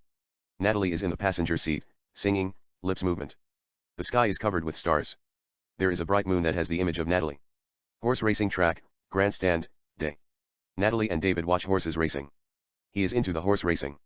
Natalie doesn't care a beat. She excuses David and goes to buy something. Horse racing track, candy shop. Natalie buys a lollipop at a candy shop. She exits the shop and wanders around sucking the lollipop. Natalie then runs into Vincent. They talk like lovers, gazing at each other's eyes tenderly. We don't hear what they are saying due to Natalie singing on the soundtrack. She then tells him she has to go back to David. Vincent gives her his card. She puts it between her breasts and walks away. Horse racing track, grandstand. Natalie comes to David while sucking the lollipop. They talk without a sound. Out of nowhere, he produces a ring, places it on her palm, and closes her palm. Natalie opens her palm and looks at it. Natalie is speechless. It's a beautiful ring made with gold and diamond. She places the ring on her middle finger. But it's too big. David tells her the story behind the ring. Flashback. An established shot of a big castle. It's set in 16th century England, late 1500s. A big party is in progress. We see nobles, aristocrats, attractive young women, and elects socializing, mingling, and dancing. We then meet a man named Michael played by Vincent. He is a poet, in love with a beautiful girl named Isabel played by Natalie. Isabel is about to marry Prince Edward played by Romeo. She is conversing with Prince Edward at the far end of the castle. Isabel looks at Michael, gives him a beautiful smile, and turns her eyes coyishly. Cut to, Vincent writes a poem at his house. Cut to, Vincent reads the poem to the stars in the middle of the night while walking at Rose's garden. Heavenly Palace. Aphrodite, the goddess of love, sees Michael on a cloud screen, reading the poem. Michael looking at Isabel at the party. Michael and Isabel secretly meeting in the garden and kissing French. Michael romancing Isabel in a small boat, reading her poetry and kissing her sweet lips. Aphrodite then produces a beautiful ring out of the thin air magically. We notice the same ring that we saw earlier. Back to Michael. He continues to read the poem in the garden. Then the ring falls out of the sky and drops at his feet. Cut to, Michael meets Isabel secretly in a garden. They kiss French. He gives her the ring. She puts it in her ring finger. But it's too big. Michael takes his fabric cord necklace that has crucifixion, removes the cross, puts the ring in its place, and puts it around Isabel's neck. They kiss passionately. Cut to, Michael's lake house. Isabel and Michael make love surrounded by candles inside a church. Cut to, after sex. Michael romances Isabel who is lying naked on a mattress. He is leaning next to her, gazing at her eyes. They talk between soft kisses. Michael and Isabel kiss intimately. Then the prince and his goons storm into the church and take them away violently. Cut to, Michael is scourged by the goons till his flesh is cut. Cut to, in the meantime, David whips Isabel who is tied against two columns naked. Her skin is peeled off. Cut to, Michael is put to death by crucifixion in front of hundreds like Jesus Christ. The crowd watches him like a criminal. Later, Michael dies on the cross. Cut to, Isabel is put at a stake. They are about to burn her alive like Joan of the Ark. The prince tells them to strip her clothes, nude, and orders not to tie her. He wants to see her running naked. Goons strip her clothes, nude, and sets the figwood around Isabella on fire while people watching. Isabel rubs the ring. Magically, she disappears from the area. Cut to, Isabel reappears at a beautiful beach and walks down the shoreline naked. Then she sees a beautiful wedding dress on the sand as if it were waiting for her. Cut to Isabel, who has already put on the dress, continues to walk down the shoreline. She then sees a boat. Cut to Isabel sits in the boat that's floating on the middle of the ocean. She's holding on the ring. Isabel looks at the ring, removes the cord from the ring, gets up, and throws the ring in the ocean. Isabel then jumps into the ocean and swims under the water. She then turns into a mermaid and swims away. Later, modern day, a treasure diver finds the ring at the bottom of the ocean. Cut to scientists polish the ring at a scientific room. Cut to David bids and wins it at the auction. Note, Vincent will play the male lead role in the music video. We then change it with an actor that looks like Vincent at the last minute as if Vincent were imagining everything. And to buy time, we might see it quickly. It depends on the flow. Horse racing track, grandstand, back to Natalie and David, Romeo. She tells him that she has an idea. Natalie takes out her necklace that has crucifixion. She removes the crucifixion from the necklace, places the ring in its place, and asks David to put it around her neck. She turns around. David places the necklace around her. She faces him. They kiss. She then looks at Vincent with the corner of her eyes and gives him a wink. Back to Vincent and Roy. Vincent pauses the video. Vincent, who wrote the video? Roy, I did. Vincent, is it before Romeo's murder or after? Roy, it's before. We did it last year. Vincent, can I keep the video? Roy, be my guest. I have few copies. Roy takes out the DVD, puts it in the case and gives the DVD to Vincent. Vincent, thanks. Roy, I might ask you to do me a favor. Vincent, what's it? Roy, I want you to follow my wife. She might be having an affair with Chris Penn. They stared together in the last kiss. I think he's banging her. It's not like I give a fuck. But I might use the photographs for inspiration for my upcoming movie titled Wild Roses with Jennifer Lawrence and Mila Kunis, based on a true story about a woman who was accused of killing her husband, changed her identity, and started having an affair with his estranged daughter that he had from his high school sweetheart. And the daughter is investing the death of her father. I put a little bit twisted and wrote a total different movie. I just need someone to keep eyes on my wife. Ironically, she looks exactly like Mila Kunis. You won't miss her. Takes out a photograph from his wallet. Here her photograph. She does look like Mila Kunis. Vincent, I see what I can do. Roy, people are always fascinated with the idea of murder, sex, and mystery. It's like your first novel that I directed. It has interesting twist. I'll pay you good. Vincent, sure. Just come to the office and sign the form. I'll put my best PI, I have to go. Take care. Roy, bye. Vincent walks toward the direction of the camera. On the soundtrack, music plays softly.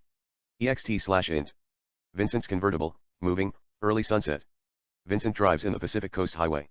EXT Vincent's Malibu beach house, sunset.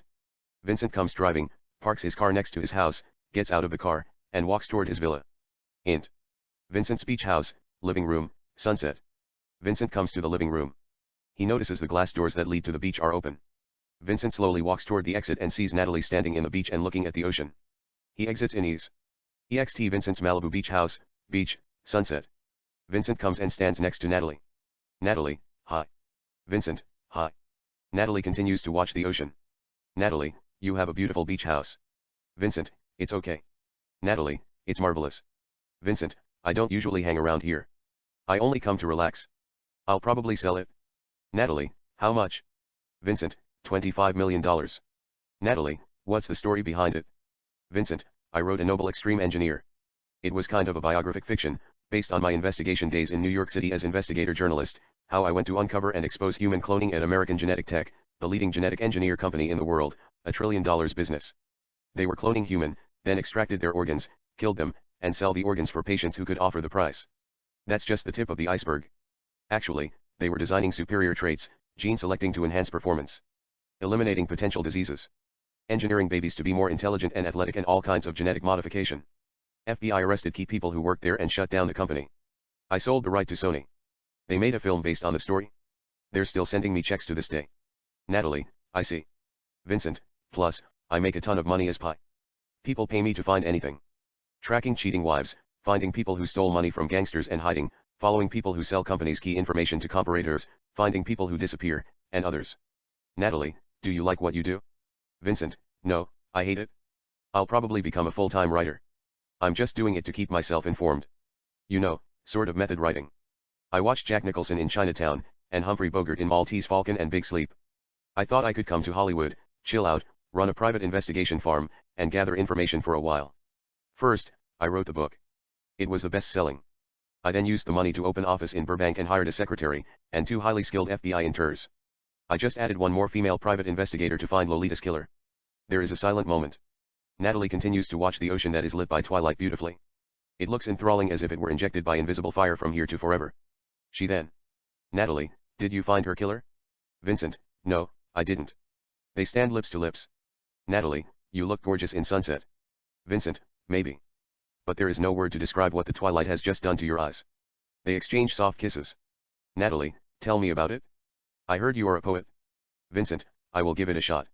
It's like my soul catching on fire in your exotic eyes and release erotic rays that only cherubs and the angels in the Garden of Stardust and saints in France might have seen when cosmic lights cut through the celestial clouds, touch the first two lakes that goddesses created with blessed water at the Genesis when riddles and faith dance, inject them with serendipity and romance. The lights deflect into the skies, cover the firmament with billions of splendid photons, and light up heavens with phenomena till love puts me in a trance. These all fairy tales, felicity, and epiphanies take place in your exotic eyes. The photons then collect themselves and form little stars without lies. The stars turn into snowflakes, melt in the air, rearrange their molecular structures, and change into gold rose petals as a pleasant surprise. The rose petals turn into hazel butterflies. They fly for a little while and die in flame in your irises when love cries. And they are reborn in my heart with the image of you and beautiful love, bring mysteries together that are far and nigh, and crucify my soul with crown of thorns and diamonds till I am high, and then consumes my quintessence with desire, longing, and passion before you turn each of my heartbeat into a sigh, and cover my soul with fever that is dry. You then whisper the pain hasn't started yet. And when I think you are nothing but a coquette, pretending to make a threat, all of a sudden, I discover that my lungs are wet. Then something gorgeous squeeze my essence till my heart and liver sweat. Blood drops in my belly as if love were nothing but spell that I would never forget or regret. Till I find you in my belly disguised as a humming up bird, drinking from a rose that I planted when I saw you for the first time, and which you gave me a look as if you were looking for a pair of teardrops in your purse.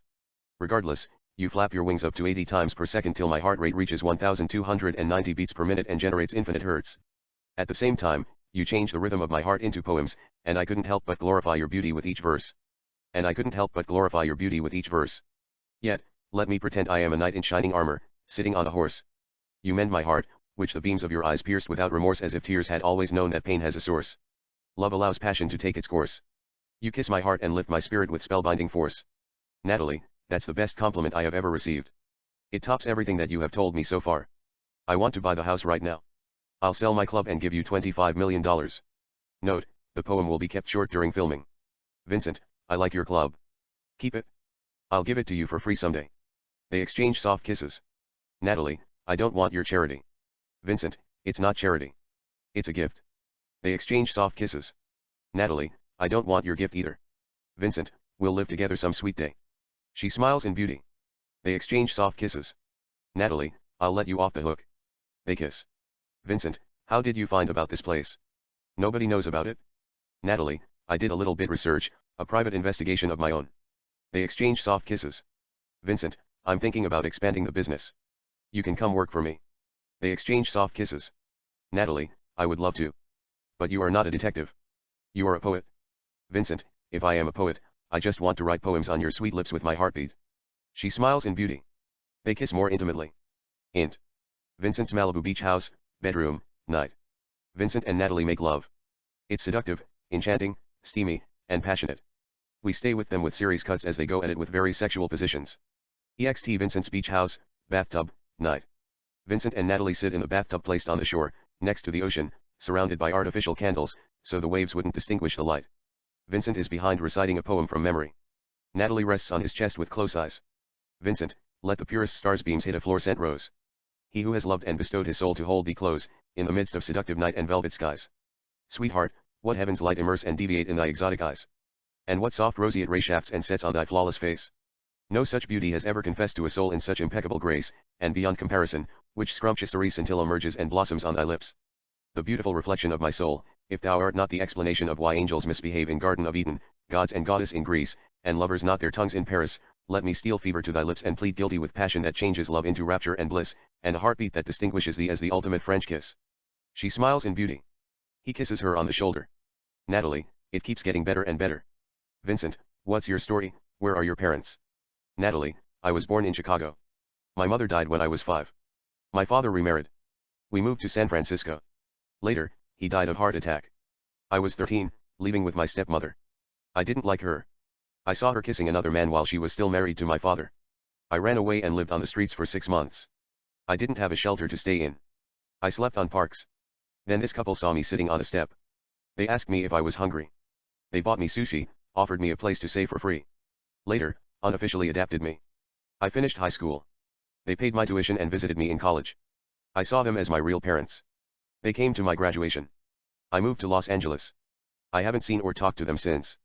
Vincent, do you have any brother or sister? Natalie, no, I don't. Vincent looks at the tattoo on her shoulder blade. A bird. He has seen it somewhere. But he's not sure 100%. Vincent, what's the tattoo on your shoulder blade? Natalie, I don't know what it's. I looked at it at a tattoo shop. I thought it looked cool. I decided to get it. Vincent notices a tattoo on her arm. It reads John. Vincent, who's John? Natalie, some boy that I had a crush on in high school. He took my virginity. Vincent, humorously, you don't really need it, do you? Natalie, not now. Maybe someday, if I decided to be a nun and enter a covenant. Vincent, do you still contact him? Natalie, no. Vincent, how come? Natalie, he died in Afghanistan. Vincent, I'm sorry to hear that. Natalie, I'm kidding. I don't know where he's. I lost contact with him. He just disappeared without a trace. Vincent, if you pay me, I'll track him down. Natalie, how much would you charge me? Vincent, I'll do it for free. Natalie, suppose you find him.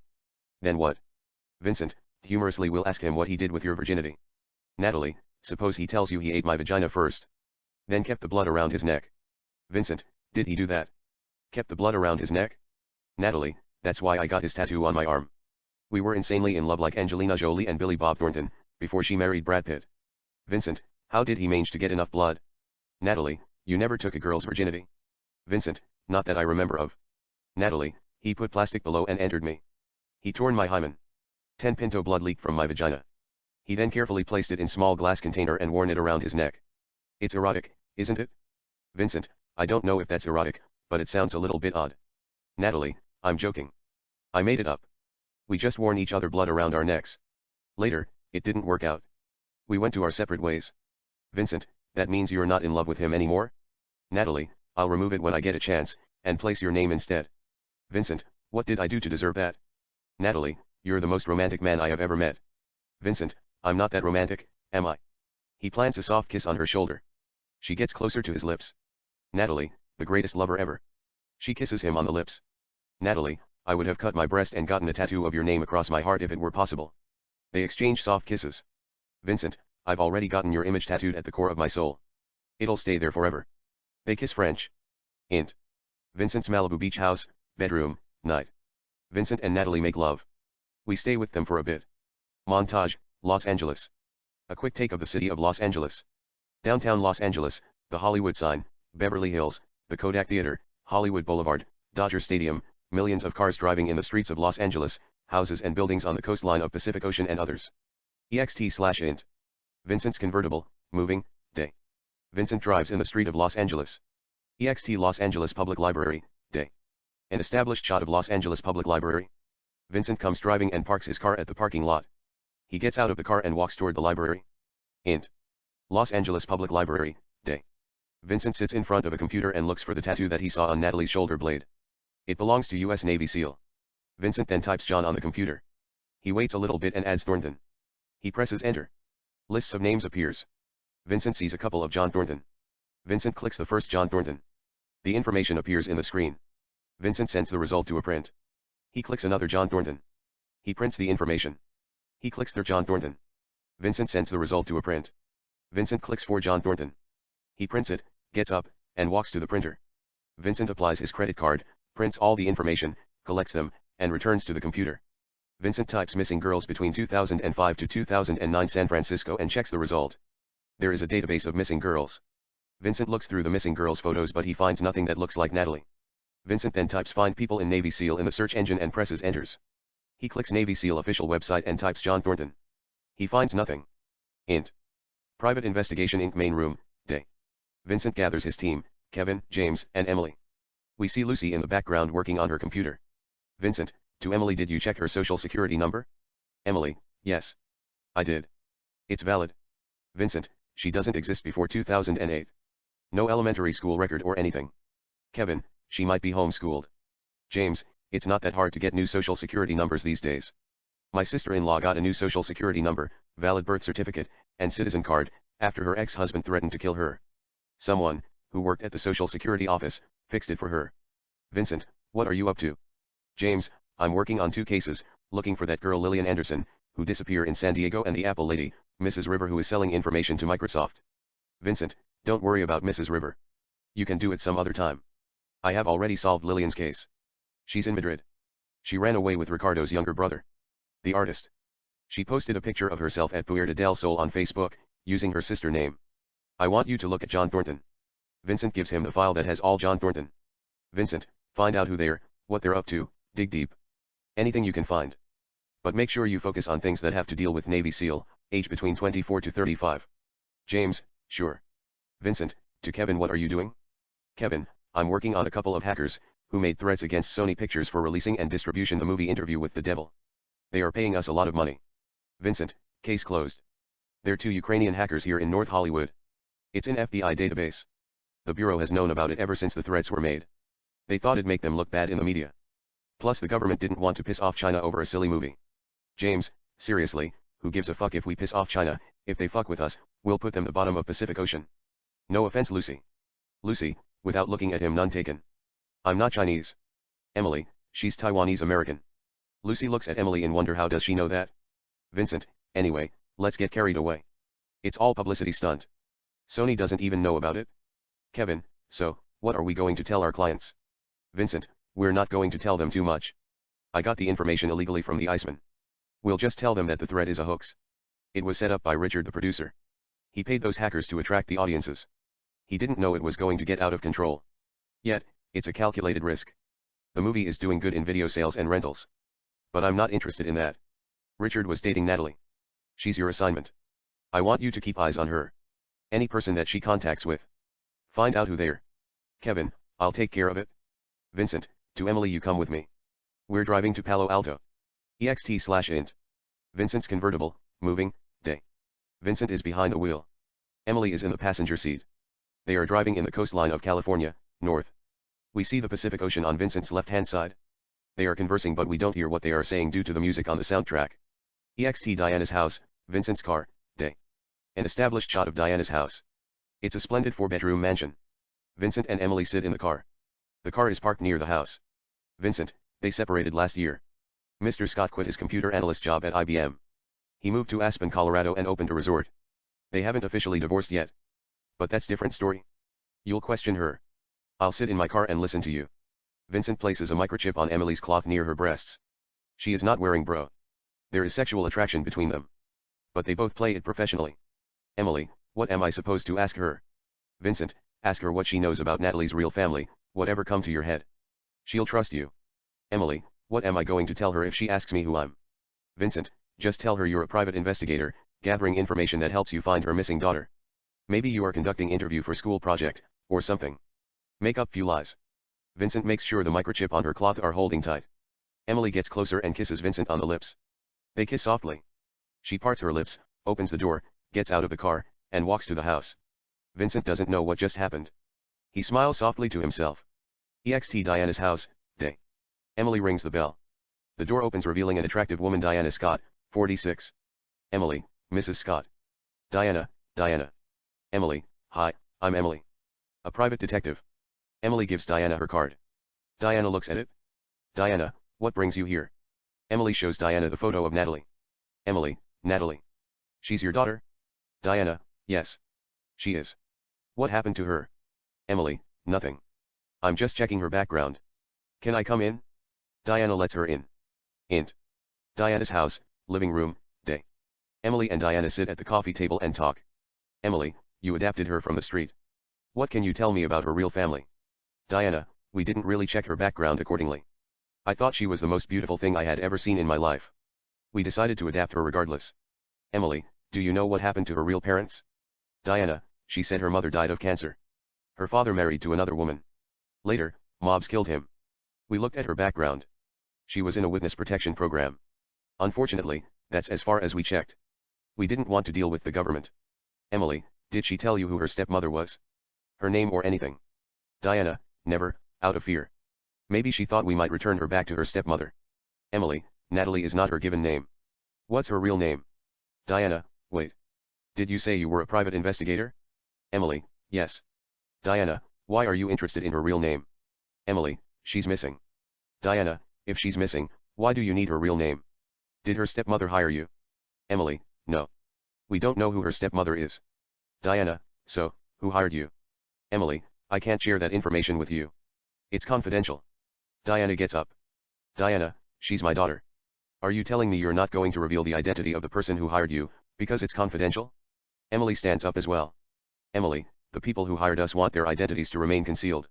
It's our policy to protect their privacy. Diana, I think you should leave before I call the police. There are girls like you who go house to house, asking questions. Later, they break in and rob money and jewelries when no one is around. Emily, I'm not a thief. I gave you my card. You can call and check it. Diana, how do I know the card really belongs to you? Emily, it has my full name. I can show you my ID. Emily reaches into her purse for her ID. Julia, no, I don't want to see your ID. It's fake. Just leave. I'm not going to tell you anything. Emily turns around, walks down the living room, opens the door, and exits the house. EXT Vincent's convertible, day. Vincent has listened to everything. He removes the earphone and puts the listening device aside. Emily comes to the car and gets in the passenger seat. Emily, she didn't really want to talk. Vincent, it's okay. You did an excellent job. Emily, what are we looking for? Vincent, her background. I want to know who her real parents are. Emily, do you think Natalie did it? Killed Romeo and Lolita? Vincent, no, I just want to see where it's going to lead. There is a silent moment. She then. Emily, so, what's next? Vincent, we'll wait till she leaves. Emily, then what? Vincent, you heard her, there are girls like you, going house to house and asking questions. Later, they break in and rob money and jewelries, except you're not going to rob her. You'll help me looking for Natalie's diaries that she might have left behind, any drawing, photos. Emily, humorously, her underwear and bras. Vincent can't help but smiles and looks at her eyes. Emily, I am just fucking with you. Off his look. I heard you've been sleeping with her. Vincent, we're not serious. Emily, I don't care. Vincent, humorously, why would you care? It's not your fault. Emily, I didn't say it was my fault. Vincent, why are you pissed off? Emily, I am not pissed off. I just thought you shouldn't involve with suspect too much. It's bad for business. Vincent, she is not a suspect. Emily, whatever you said. There is a silent moment. They wait. She then. Emily, Mrs. Scott said something about witness protection program and mobs. Are you thinking what I'm thinking?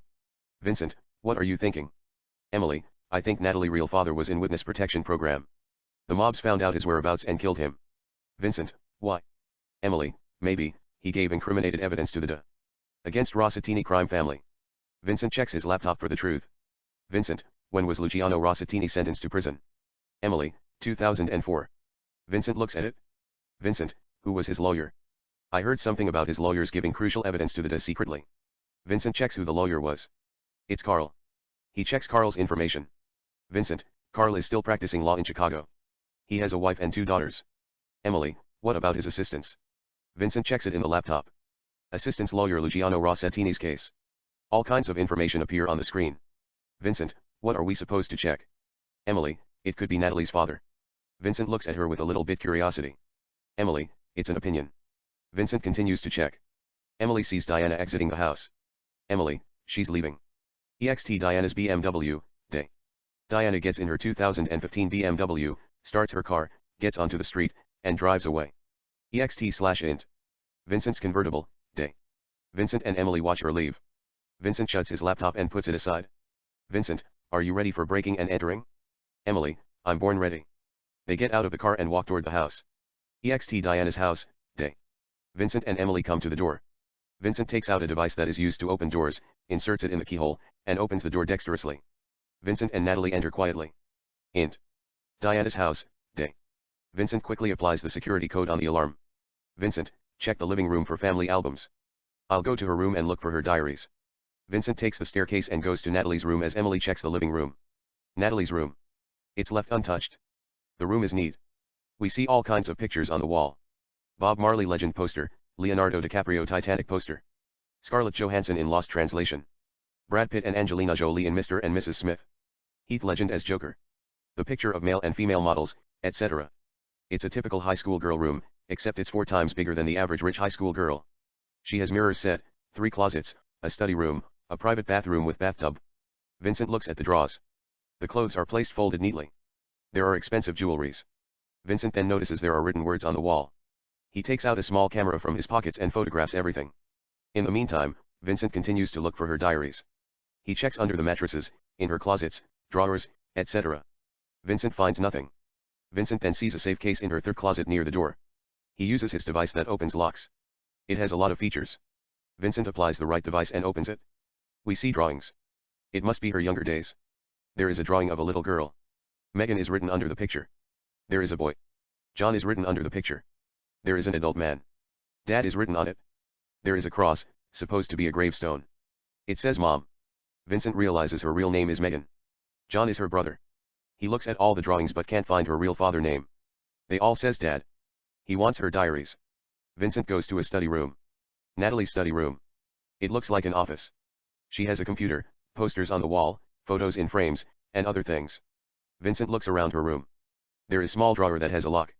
Vincent uses his device and opens it. He finds Natalie's secret photo albums. There are some nude photos of Natalie, kissing photos of Natalie with her boyfriend, party photos, Halloween photos, erotic photo of Natalie wearing S&M, etc. He thinks Natalie might be a super freak. Vincent takes some of the photos and places it in his pockets as he continues to look at the photos. With nice camera work we come to the main living room. Living room. Emily has already found the family albums. She is looking at the photos. We see Natalie with her second family. Natalie seems happy. There are photographs of her friends and new relatives. Photographs of her high school graduation. Proms photos. College graduation photos. Emily takes as many photos she needs, and places the pictures in her purse. She then puts the albums where she found it and grabs another album. Natalie's study room. Vincent checks the drawers at the table. There is nothing that interests him. He then looks at a sensual photo of Angelina Jolie in a photo frame. Something is not right. Vincent removes the frame and finds a hidden safe. He doesn't know the code. He has to guess. It could be the birth date of Angelina Jolie that Natalie likes. Her picture and posters are everywhere. Vincent checks his cell phone. It is 461,975. Vincent applies the code and opens the safe. Bingo. There is her diary. Vincent grabs the diary, puts the frame where he found it, and exits the room. Living room. Emily continues to look at the photos in the album in between removing photos that might be useful for investigation. Vincent approaches her. Vincent, what did you find? Emily, some graduation, friends, and family photos. She shows him the photos in her purse. Vincent, that's excellent. I got her diary. Let's get out of here. Vincent and Emily hear something outside. EXT Diana's house, day. Diana parks her car in front of her house. She gets out of the car carrying shopping bags and walks toward the house. Int. Diana's house, living room, day. Vincent and Emily are caught off guard. Vincent, she's back. Emily puts the album back. Vincent, let's hide in the kitchen.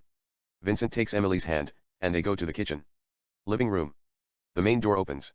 Julia walks in carrying shopping bags and comes to the living room. Kitchen.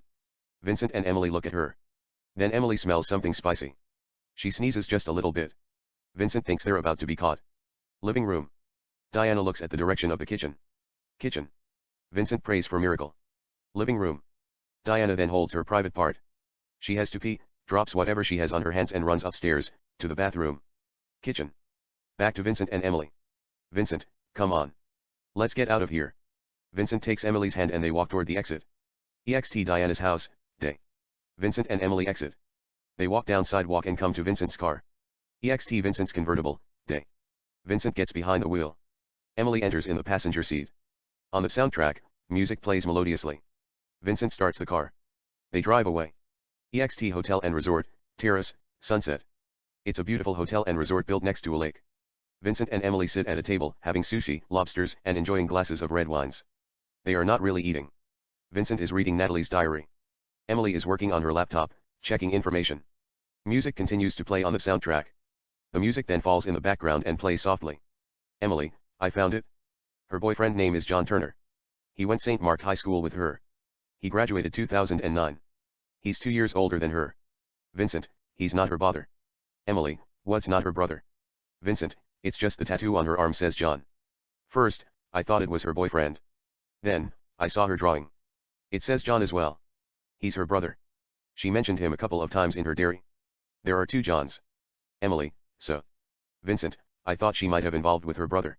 Emily, joking, what's wrong with that? Vincent, nothing. Emily, you're talking about incest?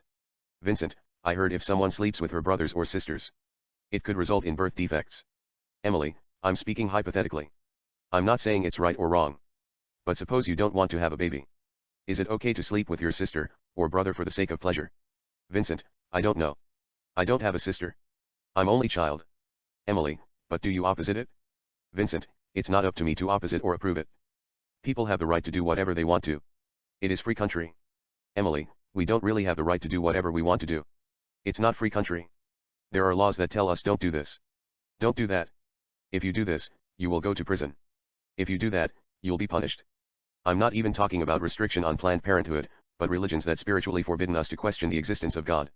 And act upon our instinct, like thou shalt not covet. Thou shalt not have no other gods. Thou shalt not lie. Thou shalt not commit adultery. If you commit adultery, you'll go to hell and burn for eternity. Vincent, maybe, God doesn't want us to behave badly. Emily, you don't believe in God, do you? Vincent, sometimes. Emily, what do you mean sometime? Either you believe in God or not. There is no sometime. There is nothing in the middle. Vincent, you believe in God. Emily, I was raised Catholic. But later, I got mixed up with the Big Bang Theory, evolution, quantum mechanics, and multiple universes. I lost my faith. Vincent, that means you don't believe in God. Emily, I believe in God, not the God that created heaven and earth in 7 days, but the God that created countless stars and infinite universes in a blink of an eye. Vincent, joking, where's he? Emily, it's not he or she. It's everywhere.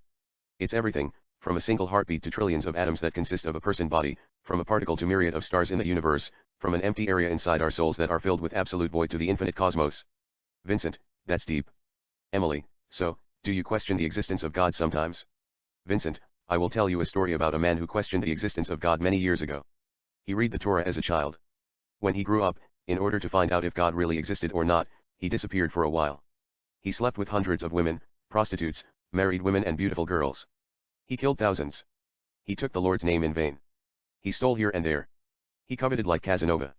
He broke all the 10 commandments. Finally, he told them he's the Son of God. But he didn't stop there. He said, my Father and I are one. I'm Alpha and Omega, the first and the last, the beginning and the end. He performed miracles, he changed water to wine. He raises people from the dead. He gave sight to the blinds. In the end, he died for our sins at the age of 33. They called that man Jesus Christ. Emily, is that a fact? Jesus sleeping with hundreds of women, stealing, and killing thousands? Vincent, no. It's a false story. I just made it up to get your attention. It's abstract. We all have sins. But that's a different story. I believe in true love that fills the void in our souls and brings us happiness, prosperity, and peace of mind. Emily, I know you were going to say something eloquent like that. Vincent, anyway, there is nothing in the diary. She doesn't really mention about her real parent. She calls her father Dad. Her mother, Mom, and sometimes Annie. Except her brother. She calls him John, and occasionally Jack. She talked about how much she missed him. At the entrance, a man named Iceman, 38, enters and comes to Vincent and Emily's table with a file, pulls a chair and sits. Iceman puts the file in front of Vincent. Vincent, what did you find out? Iceman, his name is Jonathan Thornton. He was a judge. He took a bribe from Rossitini crime family to get a case thrown out of the court. FBI found out about it and threatened to prosecute him to the full extent of the law unless he would cooperate with them. He agreed to wear a wire. In the tape, Jonathan Thornton told Antonio Rossitini, Luciano's younger brother, that he didn't want the money and returned it. But Antonio Rossitini threatened to kill Jonathan Thornton's daughter if he wouldn't dismiss the case. Guess who the daughter was? Megan Thornton. She changed her name to Natalie Scott. Vincent, you're saying Jonathan Thornton is Natalie's father? Iceman, yes. Her real name is Megan Thornton. Anyhow, he testified against Antonio Rossitini. In the meantime, feds put him and his family in the witness protection program. Antonio Rossitini and dozens of Rossitini crime family members in Chicago went to prison. Later, Antonio Rossitini and his mafia associates paid someone in the government and found out Jonathan Thornton's whereabouts. They sent young Romeo and a couple of wise guys. In order to be invited into the American mafia and become a made man. Romeo killed Jonathan Thornton in front of his wife, his son, and his daughter. His son name is John Thornton. He's a Navy SEAL. Mrs. Thornton's first wife died in 2002 of breast cancer. Her name was Annette Leo. He then remarried a woman named Olivia Parker. She lived in New York City, just moved from San Francisco about a year ago. Everything is in the file. Vincent takes out an envelope from his pocket that has a lot of cashes and puts in front of him. Iceman takes the envelope, puts the money in his pocket, and walks away. Emily, who's that? Vincent, that's Iceman. He's a hacker. He used to work for FBI at the cybercrime division. He worked for 10 years. Later, he quit and became CIA. He did few things for them, then quit and started his own information business. He can break any code and access all sorts of information system. If you pay him good, he'll get you any classified information. Emily, so, what's the theory? Vincent, what do you think? Emily, I think Natalie was heartbroken that Romeo killed her father. She waited till she grew up, then seduced him, got closer, and that night April 22, 2016, shot and killed Romeo and Lolita. Vincent, I doubt it. She has nothing to do with the murder. She's innocent. Emily, you're in love with her. She has blinded you. You can't see anything. Vincent, I can see clearly. The best vision 20/10 like bald eagle. She gets up and sits on his lap. Emily, prove it. She kisses him. He kisses her. They kiss intimately. Int. Hotel and resort, Vincent and Emily's room, night. Vincent and Emily make love. It's steamy and sensual. We stay with them for a bit. Int. Vincent's convertible, moving, day. Vincent is behind the wheel. Emily is in the passenger seat. They drive in the coastline of California. The ocean is in the right-hand side of Vincent. They are driving south, to Los Angeles. EXT Emily's house, day. An established shot of Emily's house. It's a 2-bedroom house. Vincent and Emily come driving and park the car next to Emily's house. Emily kisses Vincent on the lips, gets out of the car, and walks toward the house. EXT Vincent's convertible, day. Vincent waits for her till she gets into her house. Emily enters and closes the door. Vincent starts the car, and drives away. A black GMC SUV follows him. We don't know who is behind the wheel. The window is covered with black taint. EXT/int. Vincent's convertible, moving, day. Vincent continues to drive down the street. He then sees the SUV following him in rear view mirror. Vincent steps on the gas and speeds up. EXT SUV, moving, day. The bad guys chase Vincent's convertible. EXT/int. Vincent's convertible and SUV, moving, day. A series shots Vincent convertible driving in the streets of Los Angeles and the bad guys following Vincent's convertible. Vincent passes one car after another with breathtaking speed. As good as Vincent is, the SUV is right behind him. A bad guy in the passenger seat rolls down the window, takes out a machine gun, and fires at Vincent. Vincent drives faster, passing all kinds of cars. The bad guys continue to follow Vincent's convertible, firing at Vincent. Vincent slows down, and takes his gun from the compact glove, turns around, and fires at the SUV. Nothing happens. Vincent makes a right turn and drives down the street. The bad guys make the same turn and follow his car, shooting at him. Vincent then makes another right turn and drives in an alleyway. The bad guys do the same thing and continue to follow him. Vincent gets out of the back street, gets onto a regular street, and continues to drive down the road like a professional car racer. The bad guys get out of the alleyway and continue to follow Vincent. Vincent continues to drive, passing all kinds of cars. SUV gets closer. The man fires at Vincent. Vincent is hit in the arm. He holds his arm and drives faster, passing all kinds of cars. The speedometer shows 140 going 160, 190. The SUV continues to chase him. Vincent tastes the blood on his arm like Bruce Lee in Big Boss, and spits it out of the window. He then pulls amazing die-hard move. He spins the car at the opposite direction and fires at the SUV several times. Bow. Bow. Bow. Bow. Bullets hits the front window of the SUV, the engine, a tire, etc. The bad guys lose control, drive off the street, and crash into a fashion boutique. Vincent gets out of the car and slowly approaches the SUV pointing his gun. Vincent comes closer and looks into the SUV. The bad guys are out of conscious. Their faces are covered with blood. He turns around and walks toward his car. On the soundtrack, music plays melodiously. Vincent checks the wound on his arm as he continues to walk to his car. He will live. He gets behind the wheel, starts the car, and drives away. EXT Alicia's house, day. An established shot of Alicia's house. It's a 2-bedroom house. Vincent comes driving, parks his car in front of the house, gets out of the car, and walks up to the house, holding his wound. The door opens before he rings the bell, revealing Alicia. She lets him in. Int. Alicia's house, breakfast room, day. Vincent sits at the breakfast table. Alicia fixes Vincent's wound with first aid, cleaning his wound and applying medical alcohol. Vincent, referring to alcohol that burns like hell. Alicia, don't cry like a baby. It's nothing but a flash wound. Vincent, you're burning me. Alicia, you don't want to get infection, do you? Vincent, no I don't. Alicia continues to apply first aid. She then. Alicia, so, who was trying to kill you? Vincent, I don't know. It could be the Russians, Yuri brothers goons. This case that I was working on before Romeo and Lolita's murder case. A woman hired me to find her missing husband. Yuri brothers might have killed him and got rid of his body. I was checking their background. Somehow, it's related with Romeo and Lolita's murder. They've been following me for a while. Alicia stitches the cut and covers it with medical bandage. Alicia, so, what did you find out about Romeo and Lolita's case? Vincent, nothing. Alicia, I'm beginning to convince that you took the job to sleep with Natalie. Vincent, that's a good excuse.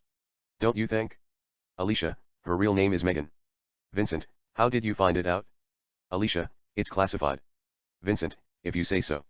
Alicia, don't sweat it. The case is closed. Pietro Tiziano, a mob hitman, just confessed to FBI that he killed Romeo and Cesar and several others mob-related hits under the order of Lorenzo Salvatore, Gianluca crime family boss, in exchange for government protection and reduced sentence after they busted him for drugging and rapping over 100 high school teenager girls. He videotaped the sex. They found the videos at his house in the basement. FBI didn't really care about the rape. They just wanted Lorenzo Salvatore. They told him they'd destroy the video if he gives them Mr. Salvatore and his mafia associates. He rats all of them out. They only charged him with 4 counts of sex with minors, and put him under witness protection program. It's supposed to be a classified information. I got it through my ex-boyfriend that I was telling you about. But most of the details should be in the news. Alicia turns on the TV. She flips the channel and puts it on the news. In the news, Pietro Tiziano, 36, and his lawyer are leaving the courtroom, surrounded by 24 FBI agents, LAPD cops, and SWAT, carrying machine guns. We see all kinds of news medias, paparazzi, hundreds of camera lights flashing from all angles, reporters asking questions, journalists from everywhere trying to get pieces of information. The cops push the crowd aside. Tiziano and his lawyer come to FBI car. Tiziano, his lawyer, and 2 FBI agents get into the first car and drive away. SWAT and Federal's cars follow the car for security measure. The camera pans to a television reporter named Jennifer. Jennifer, TV It's Story of the Century. Pietro Tiziano admitted killing Romeo Rossitini, Lolita Flores, Cesar Materazzi, and 47 people including judges, district attorneys, cops and their families, under the order of Lorenzo Salvatore, the boss of Gianluca crime family. He's the highest-ranking mafioso in history to turn government witness since Sammy the Bull Gravano in 1992 while facing charges 4 counts of sex with minors. Alicia turns off the TV. Alicia, it's all a lie. I doubt if he was even in Los Angeles at time of Romeo and Lolita's death. I just talked to his girlfriend. She said he was in San Diego to drop few kilos of cocaine. Vincent, that means the case is still open. Alicia, wide open. Vincent, anyway, I feel dirty. Let me take a shower if you don't mind. Alicia, be my guest. I'll patch it again. Vincent, don't worry about it. I'll be fine. Vincent goes toward the shower room. Alicia looks at Vincent's file on the kitchen table. Int. Alicia's house, bathroom, day. Vincent takes a shower. Int. Alicia's house, dining room, day. Alicia goes over Vincent's file. She sees the photo of Natalie. She puts the file aside. Int. Alicia's house, bathroom, day. Vincent continues to take shower. Then comes Alicia without a single drop of cloth and enters the shower room. They kiss intimately. Alicia's house, bedroom. Vincent and Alicia make love. It's sensual and steamy. The blanket is covered with blood. We stay with them for a bit. ext/int. Vincent's convertible, moving, sunset. Vincent drives in the street of Los Angeles, talking to Emily on his cell phone. Int. Vincent's convertible, moving, /Emily's house, sunset. Emily sits at the dinner table, looking for information, and talking to Vincent on her cell phone. Note, we see both sides of the conversation. Vincent listens to what Emily has to say while talking as little as possible. Then they both hang up their phones. We stay with Vincent. Vincent focuses on the street. Medium shot of Vincent's convertible as it drives in the street of Los Angeles. We then take it with overhead shot. Montage, Los Angeles. A quick take of the city of Los Angeles in the night. Downtown Los Angeles, the Hollywood sign, Beverly Hills, the Kodak Theater, Hollywood Boulevard, Dodger Stadium, houses and buildings on the coastline of Pacific Ocean, millions of cars driving in the streets of Los Angeles and others. ext Vanity Fair Club, night. Vincent comes driving, parks his car at the parking lot, gets out of the car, and walks toward the club. Int. Vanity Fair Club, night. Vincent sits at a table with a glass of scotch. On the stage, Natalie sings Sada's No Ordinary Love. Vincent watches her. He still loves her more than life itself. Natalie doesn't take her eyes off him. She then finishes singing and walks up to him. She pulls a chair and sits in front of him. Natalie, hi. Vincent, where were you that night? April 22nd. Natalie, I told you I was with Richard. Vincent, he said you left around 11:30 p.m. Where did you go? Natalie says nothing. There is a silent moment. He then. Vincent, I found out your real name. It's Megan Thornton. She says nothing. Vincent, your father name is Jonathan Thornton. He was a judge. FBI put him in the witness protection program after he testified against Antonio Rossitini, Romeo's uncle. Romeo found out his whereabouts and killed your father in front of you. Later, in order to seek revenge, you seduced him. He didn't know who you were, and ended up falling in love with you. That night, April 22nd, you knew where he was going to take Lolita. You shot and killed them. ext Seaside Los Angeles, Romeo's convertible, night. Flashback. Romeo and Lolita make out with kisses. Then Natalie comes to the car, shoots, and kills them. Int. Vanity Fair Club, night. Back to Vincent and Natalie. Natalie, so, are you going to arrest me? Vincent, no. I'm not a cop. Natalie, did you tell the cops? Vincent, they already figured it out. They're coming to arrest you. Natalie, that means I'm going to spend the rest of my life in prison. Vincent, you'll get a fair trial, just need a good lawyer. You might get away with it. You're innocent till proven guilty. Natalie, what if they find me guilty? Vincent, you might serve 10 to 15 years the maximum. They'll let you go in 5 years with good behavior. Natalie, will you wait for me? Vincent, I'll wait forever. But I'm still not convinced 100% you killed them. Something tells me you are innocent. Natalie, I did it, temporary insanity. At the entrance, Alicia and 4 police officers enter. Vincent looks at them. Vincent, don't say anything without your lawyer. Keep your mouth shut.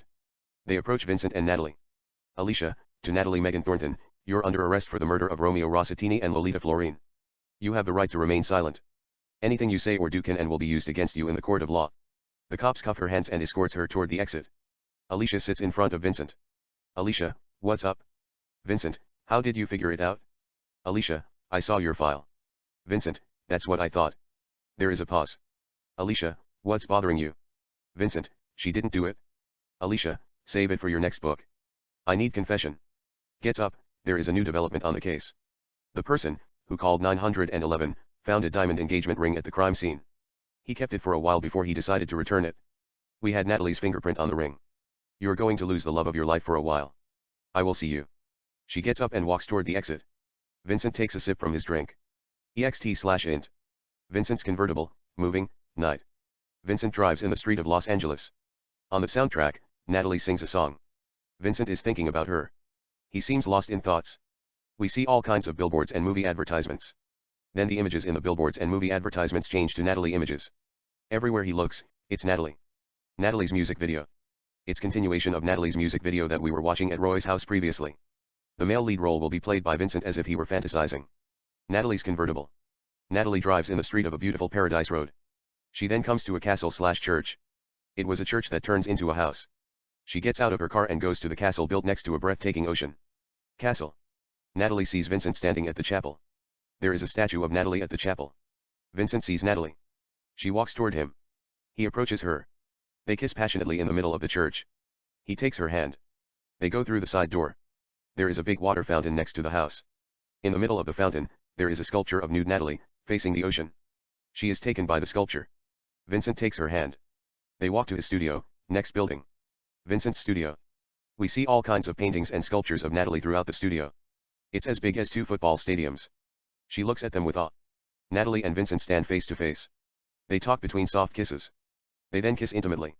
Vincent's church. Natalie and Vincent make love at the chapel with surrounded candles. Vincent's church, telescope room, beach, night. Vincent and Natalie look at the stars in the skies with a big powerful telescope while having lobsters and glasses of red wines. They talk while kissing. They then dance and kiss intimately. Coffee shop, day. Natalie and Vincent sit at a table outside sitting area and have coffee while talking. Natalie gets up, walks around the table, and sits on his lap. They talk between soft kisses. She removes the necklace from her neck and puts it around Vincent's neck. They talk between soft kisses and kiss intimately. A private detective takes the pictures of Vincent and Natalie. Vincent's boat. Natalie and Vincent take a ride in Vincent's multimillion-dollar boat in the middle of the ocean. Vincent's house too. Natalie and Vincent kiss at the door as they are about to enter the house. Another private investigator takes their pictures. Vincent's house too, living room. Natalie and Vincent kiss. They remove each other clothes fantastically and kisses more intimately. They go down on the floor, kissing and making out. Cut to, Natalie and Vincent make love in the living room surrounded by candles. David's skyscraper. It's a 100-story building. David, played by Romeo, sits at his luxurious office, and looks at the photographs of Natalie and Vincent kissing in public, and having an affair that were taken by the private detectives. Club. Natalie sings harmoniously. Romeo watches her sing. He doesn't look too upset at the moment. Natalie's house. Natalie is getting dressed to go out. She is wearing a beautiful red Valentino dress that shows her skin. She looks breathtaking. Then the doorbell rings. Cut to, Natalie comes to the door and opens it, revealing David. He's carrying a red rose. She didn't expect him.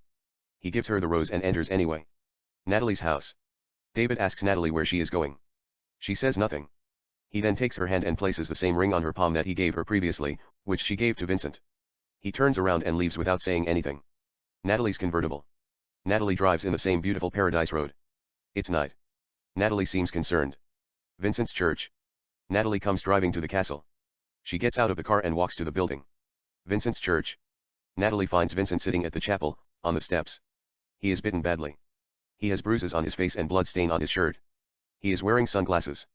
Natalie approaches him, kisses his face, and removes the sunglasses. Vincent is blind. They took his sight away. Natalie cries like a saint. Vincent tells Natalie everything is going to be alright. He loves her very much. She tells him she loves him too. They kiss passionately. Vincent's church, bedroom, night. Natalie and Vincent make love. It's sensual, enchanting, sweet, and steamy.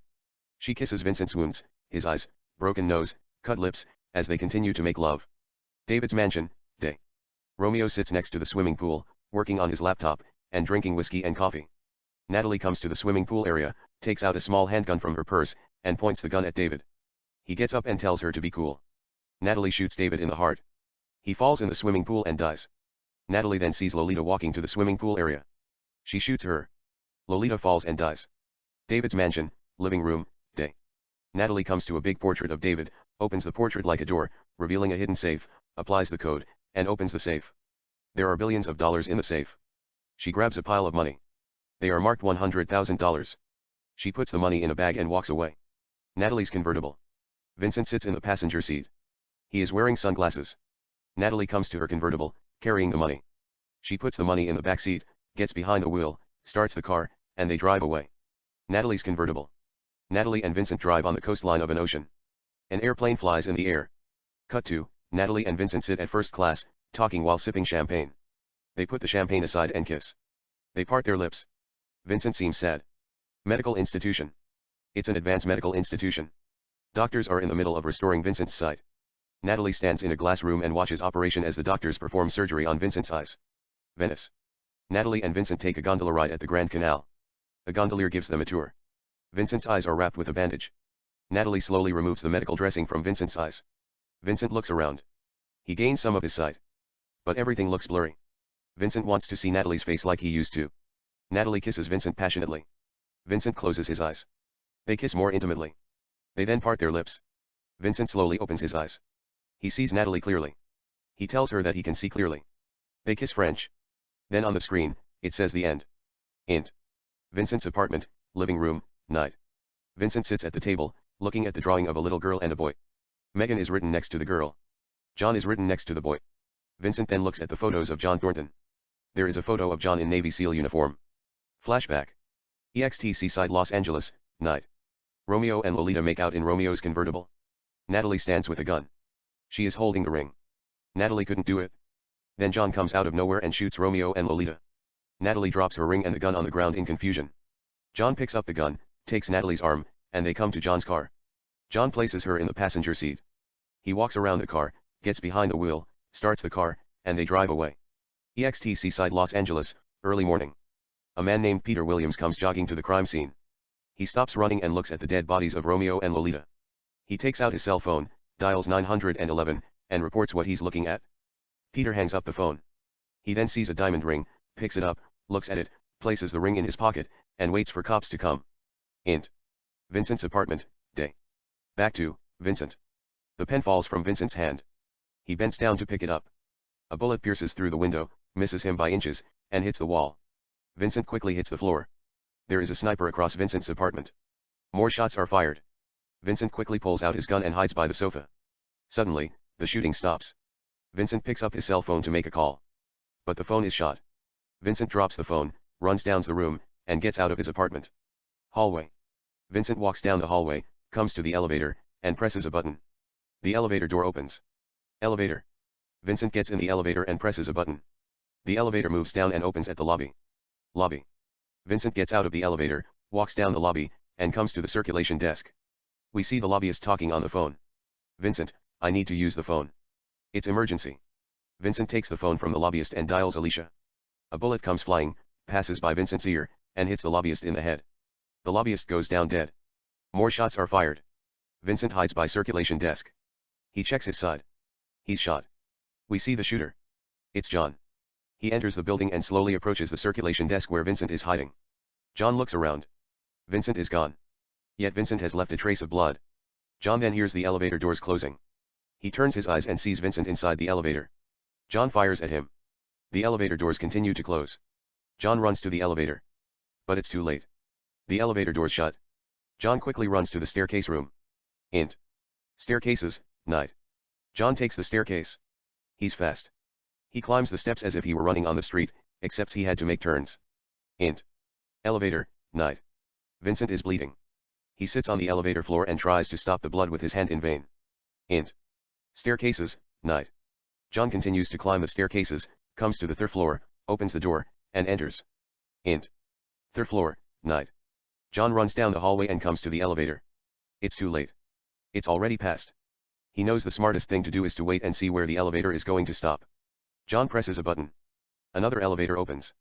John holds the elevator and waits. Vincent's elevator stops at floor 15. John gets in elevator 2. Int. Elevator 2, night. John presses floor 15.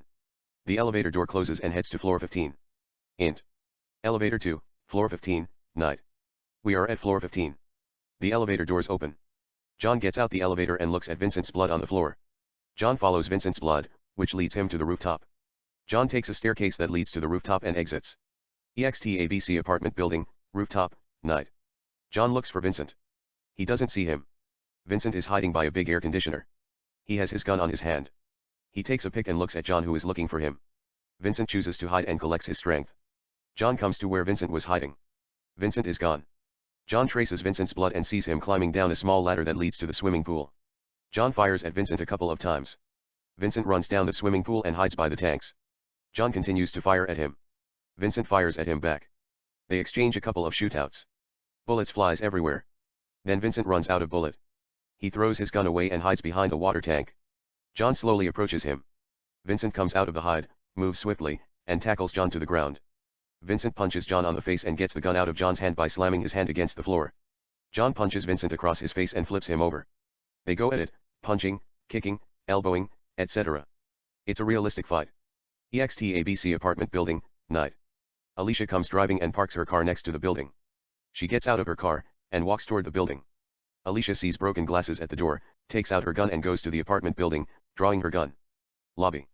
Alicia sees the dead lobbyist. She quickly takes out her cell phone and calls for backup. Alicia then sees Vincent's blood. She follows the blood and enters the elevator. Elevator. Alicia sees blood on 15th floor button. She presses it. The elevator's doors close and move up. EXT apartment building, rooftop, night. John and Vincent continue to go at it. John is attacking Vincent's injured arm and side. It seems John is getting the best of Vincent. Yet Vincent holds his ground. He's fighting for his life. He punches John on the face. He tries to punch him again. But John blocks Vincent's punch and hits him with a right hook. Vincent goes down. John then gets Vincent in a chokehold. Vincent does everything to get out of the chokehold. John is about to kill Vincent. He strangles him. Vincent uses all strengths he has, and pushes John backward. They both fall inside the swimming pool. John keeps his chokehold. He is a soldier. His grip is strong. Vincent can't breathe anymore. He's dying. Then 2 bullets cut through the water and hits John in the shoulder blade and neck. John finally lets Vincent go. Vincent floats inside the water lifeless.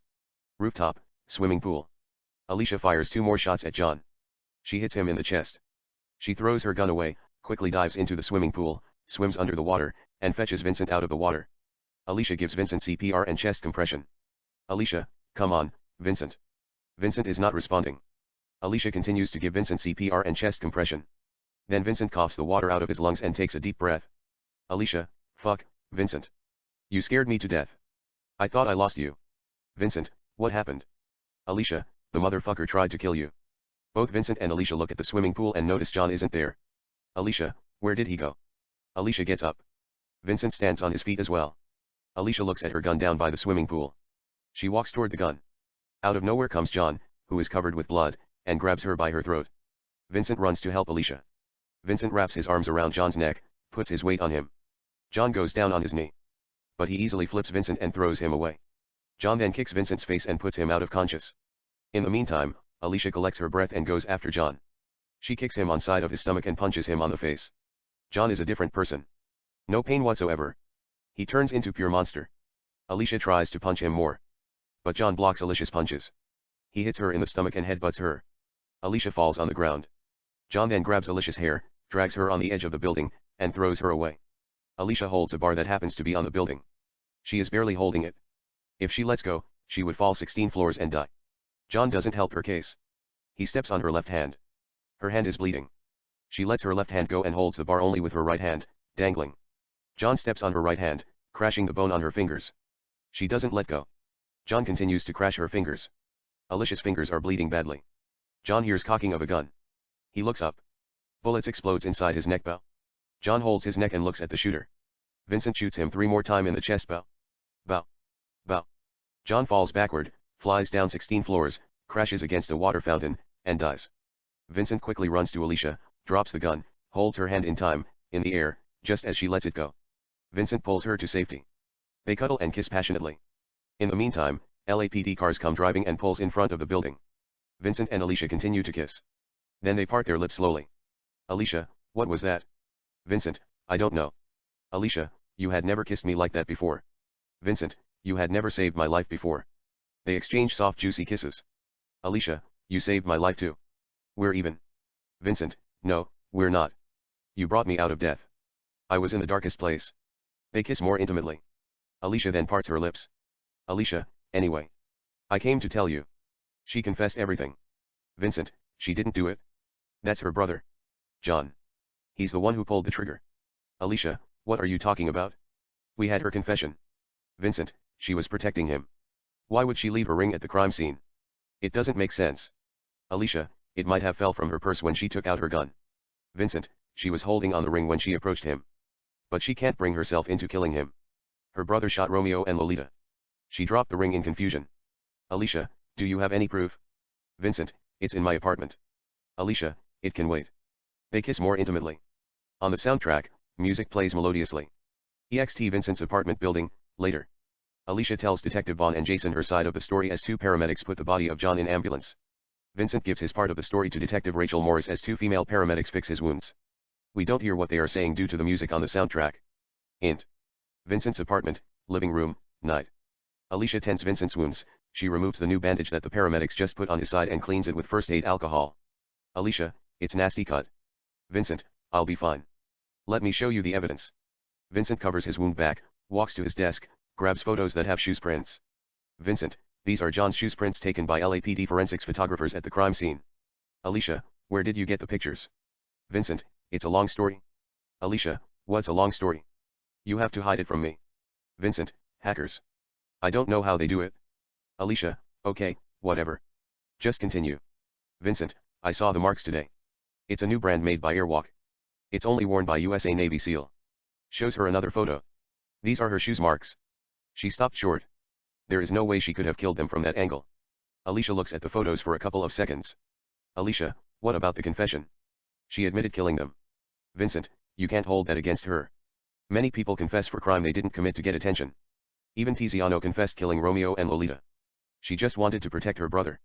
Alicia, she will still serve time for accessory, minimum 10 years. Vincent, I doubt it. With a very good lawyer, she'll walk away in a year too. You know, her father was a former judge. Tiziano confession. FBI wanting to put away Lorenzo Salvatore, the Gianluca crime family boss. A crazy brother who threatened to murder her if she didn't help him avenge their father killer, temporary insanity. Maybe 4 months of psychology therapy. Then she'll be free to go. Alicia gets closer to Vincent's lips.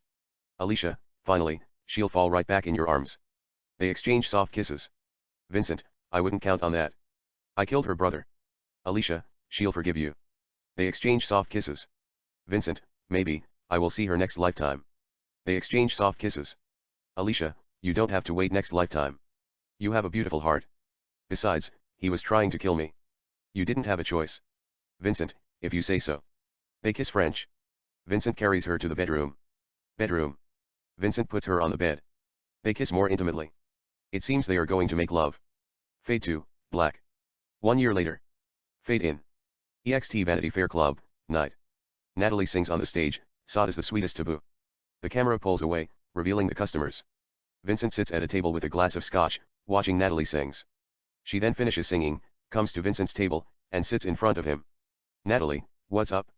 Vincent, nothing much. There is a silent moment. She then. Natalie, thanks for everything. Vincent, don't thank me. You were innocent. Natalie, I'd have been still sitting in prison without you.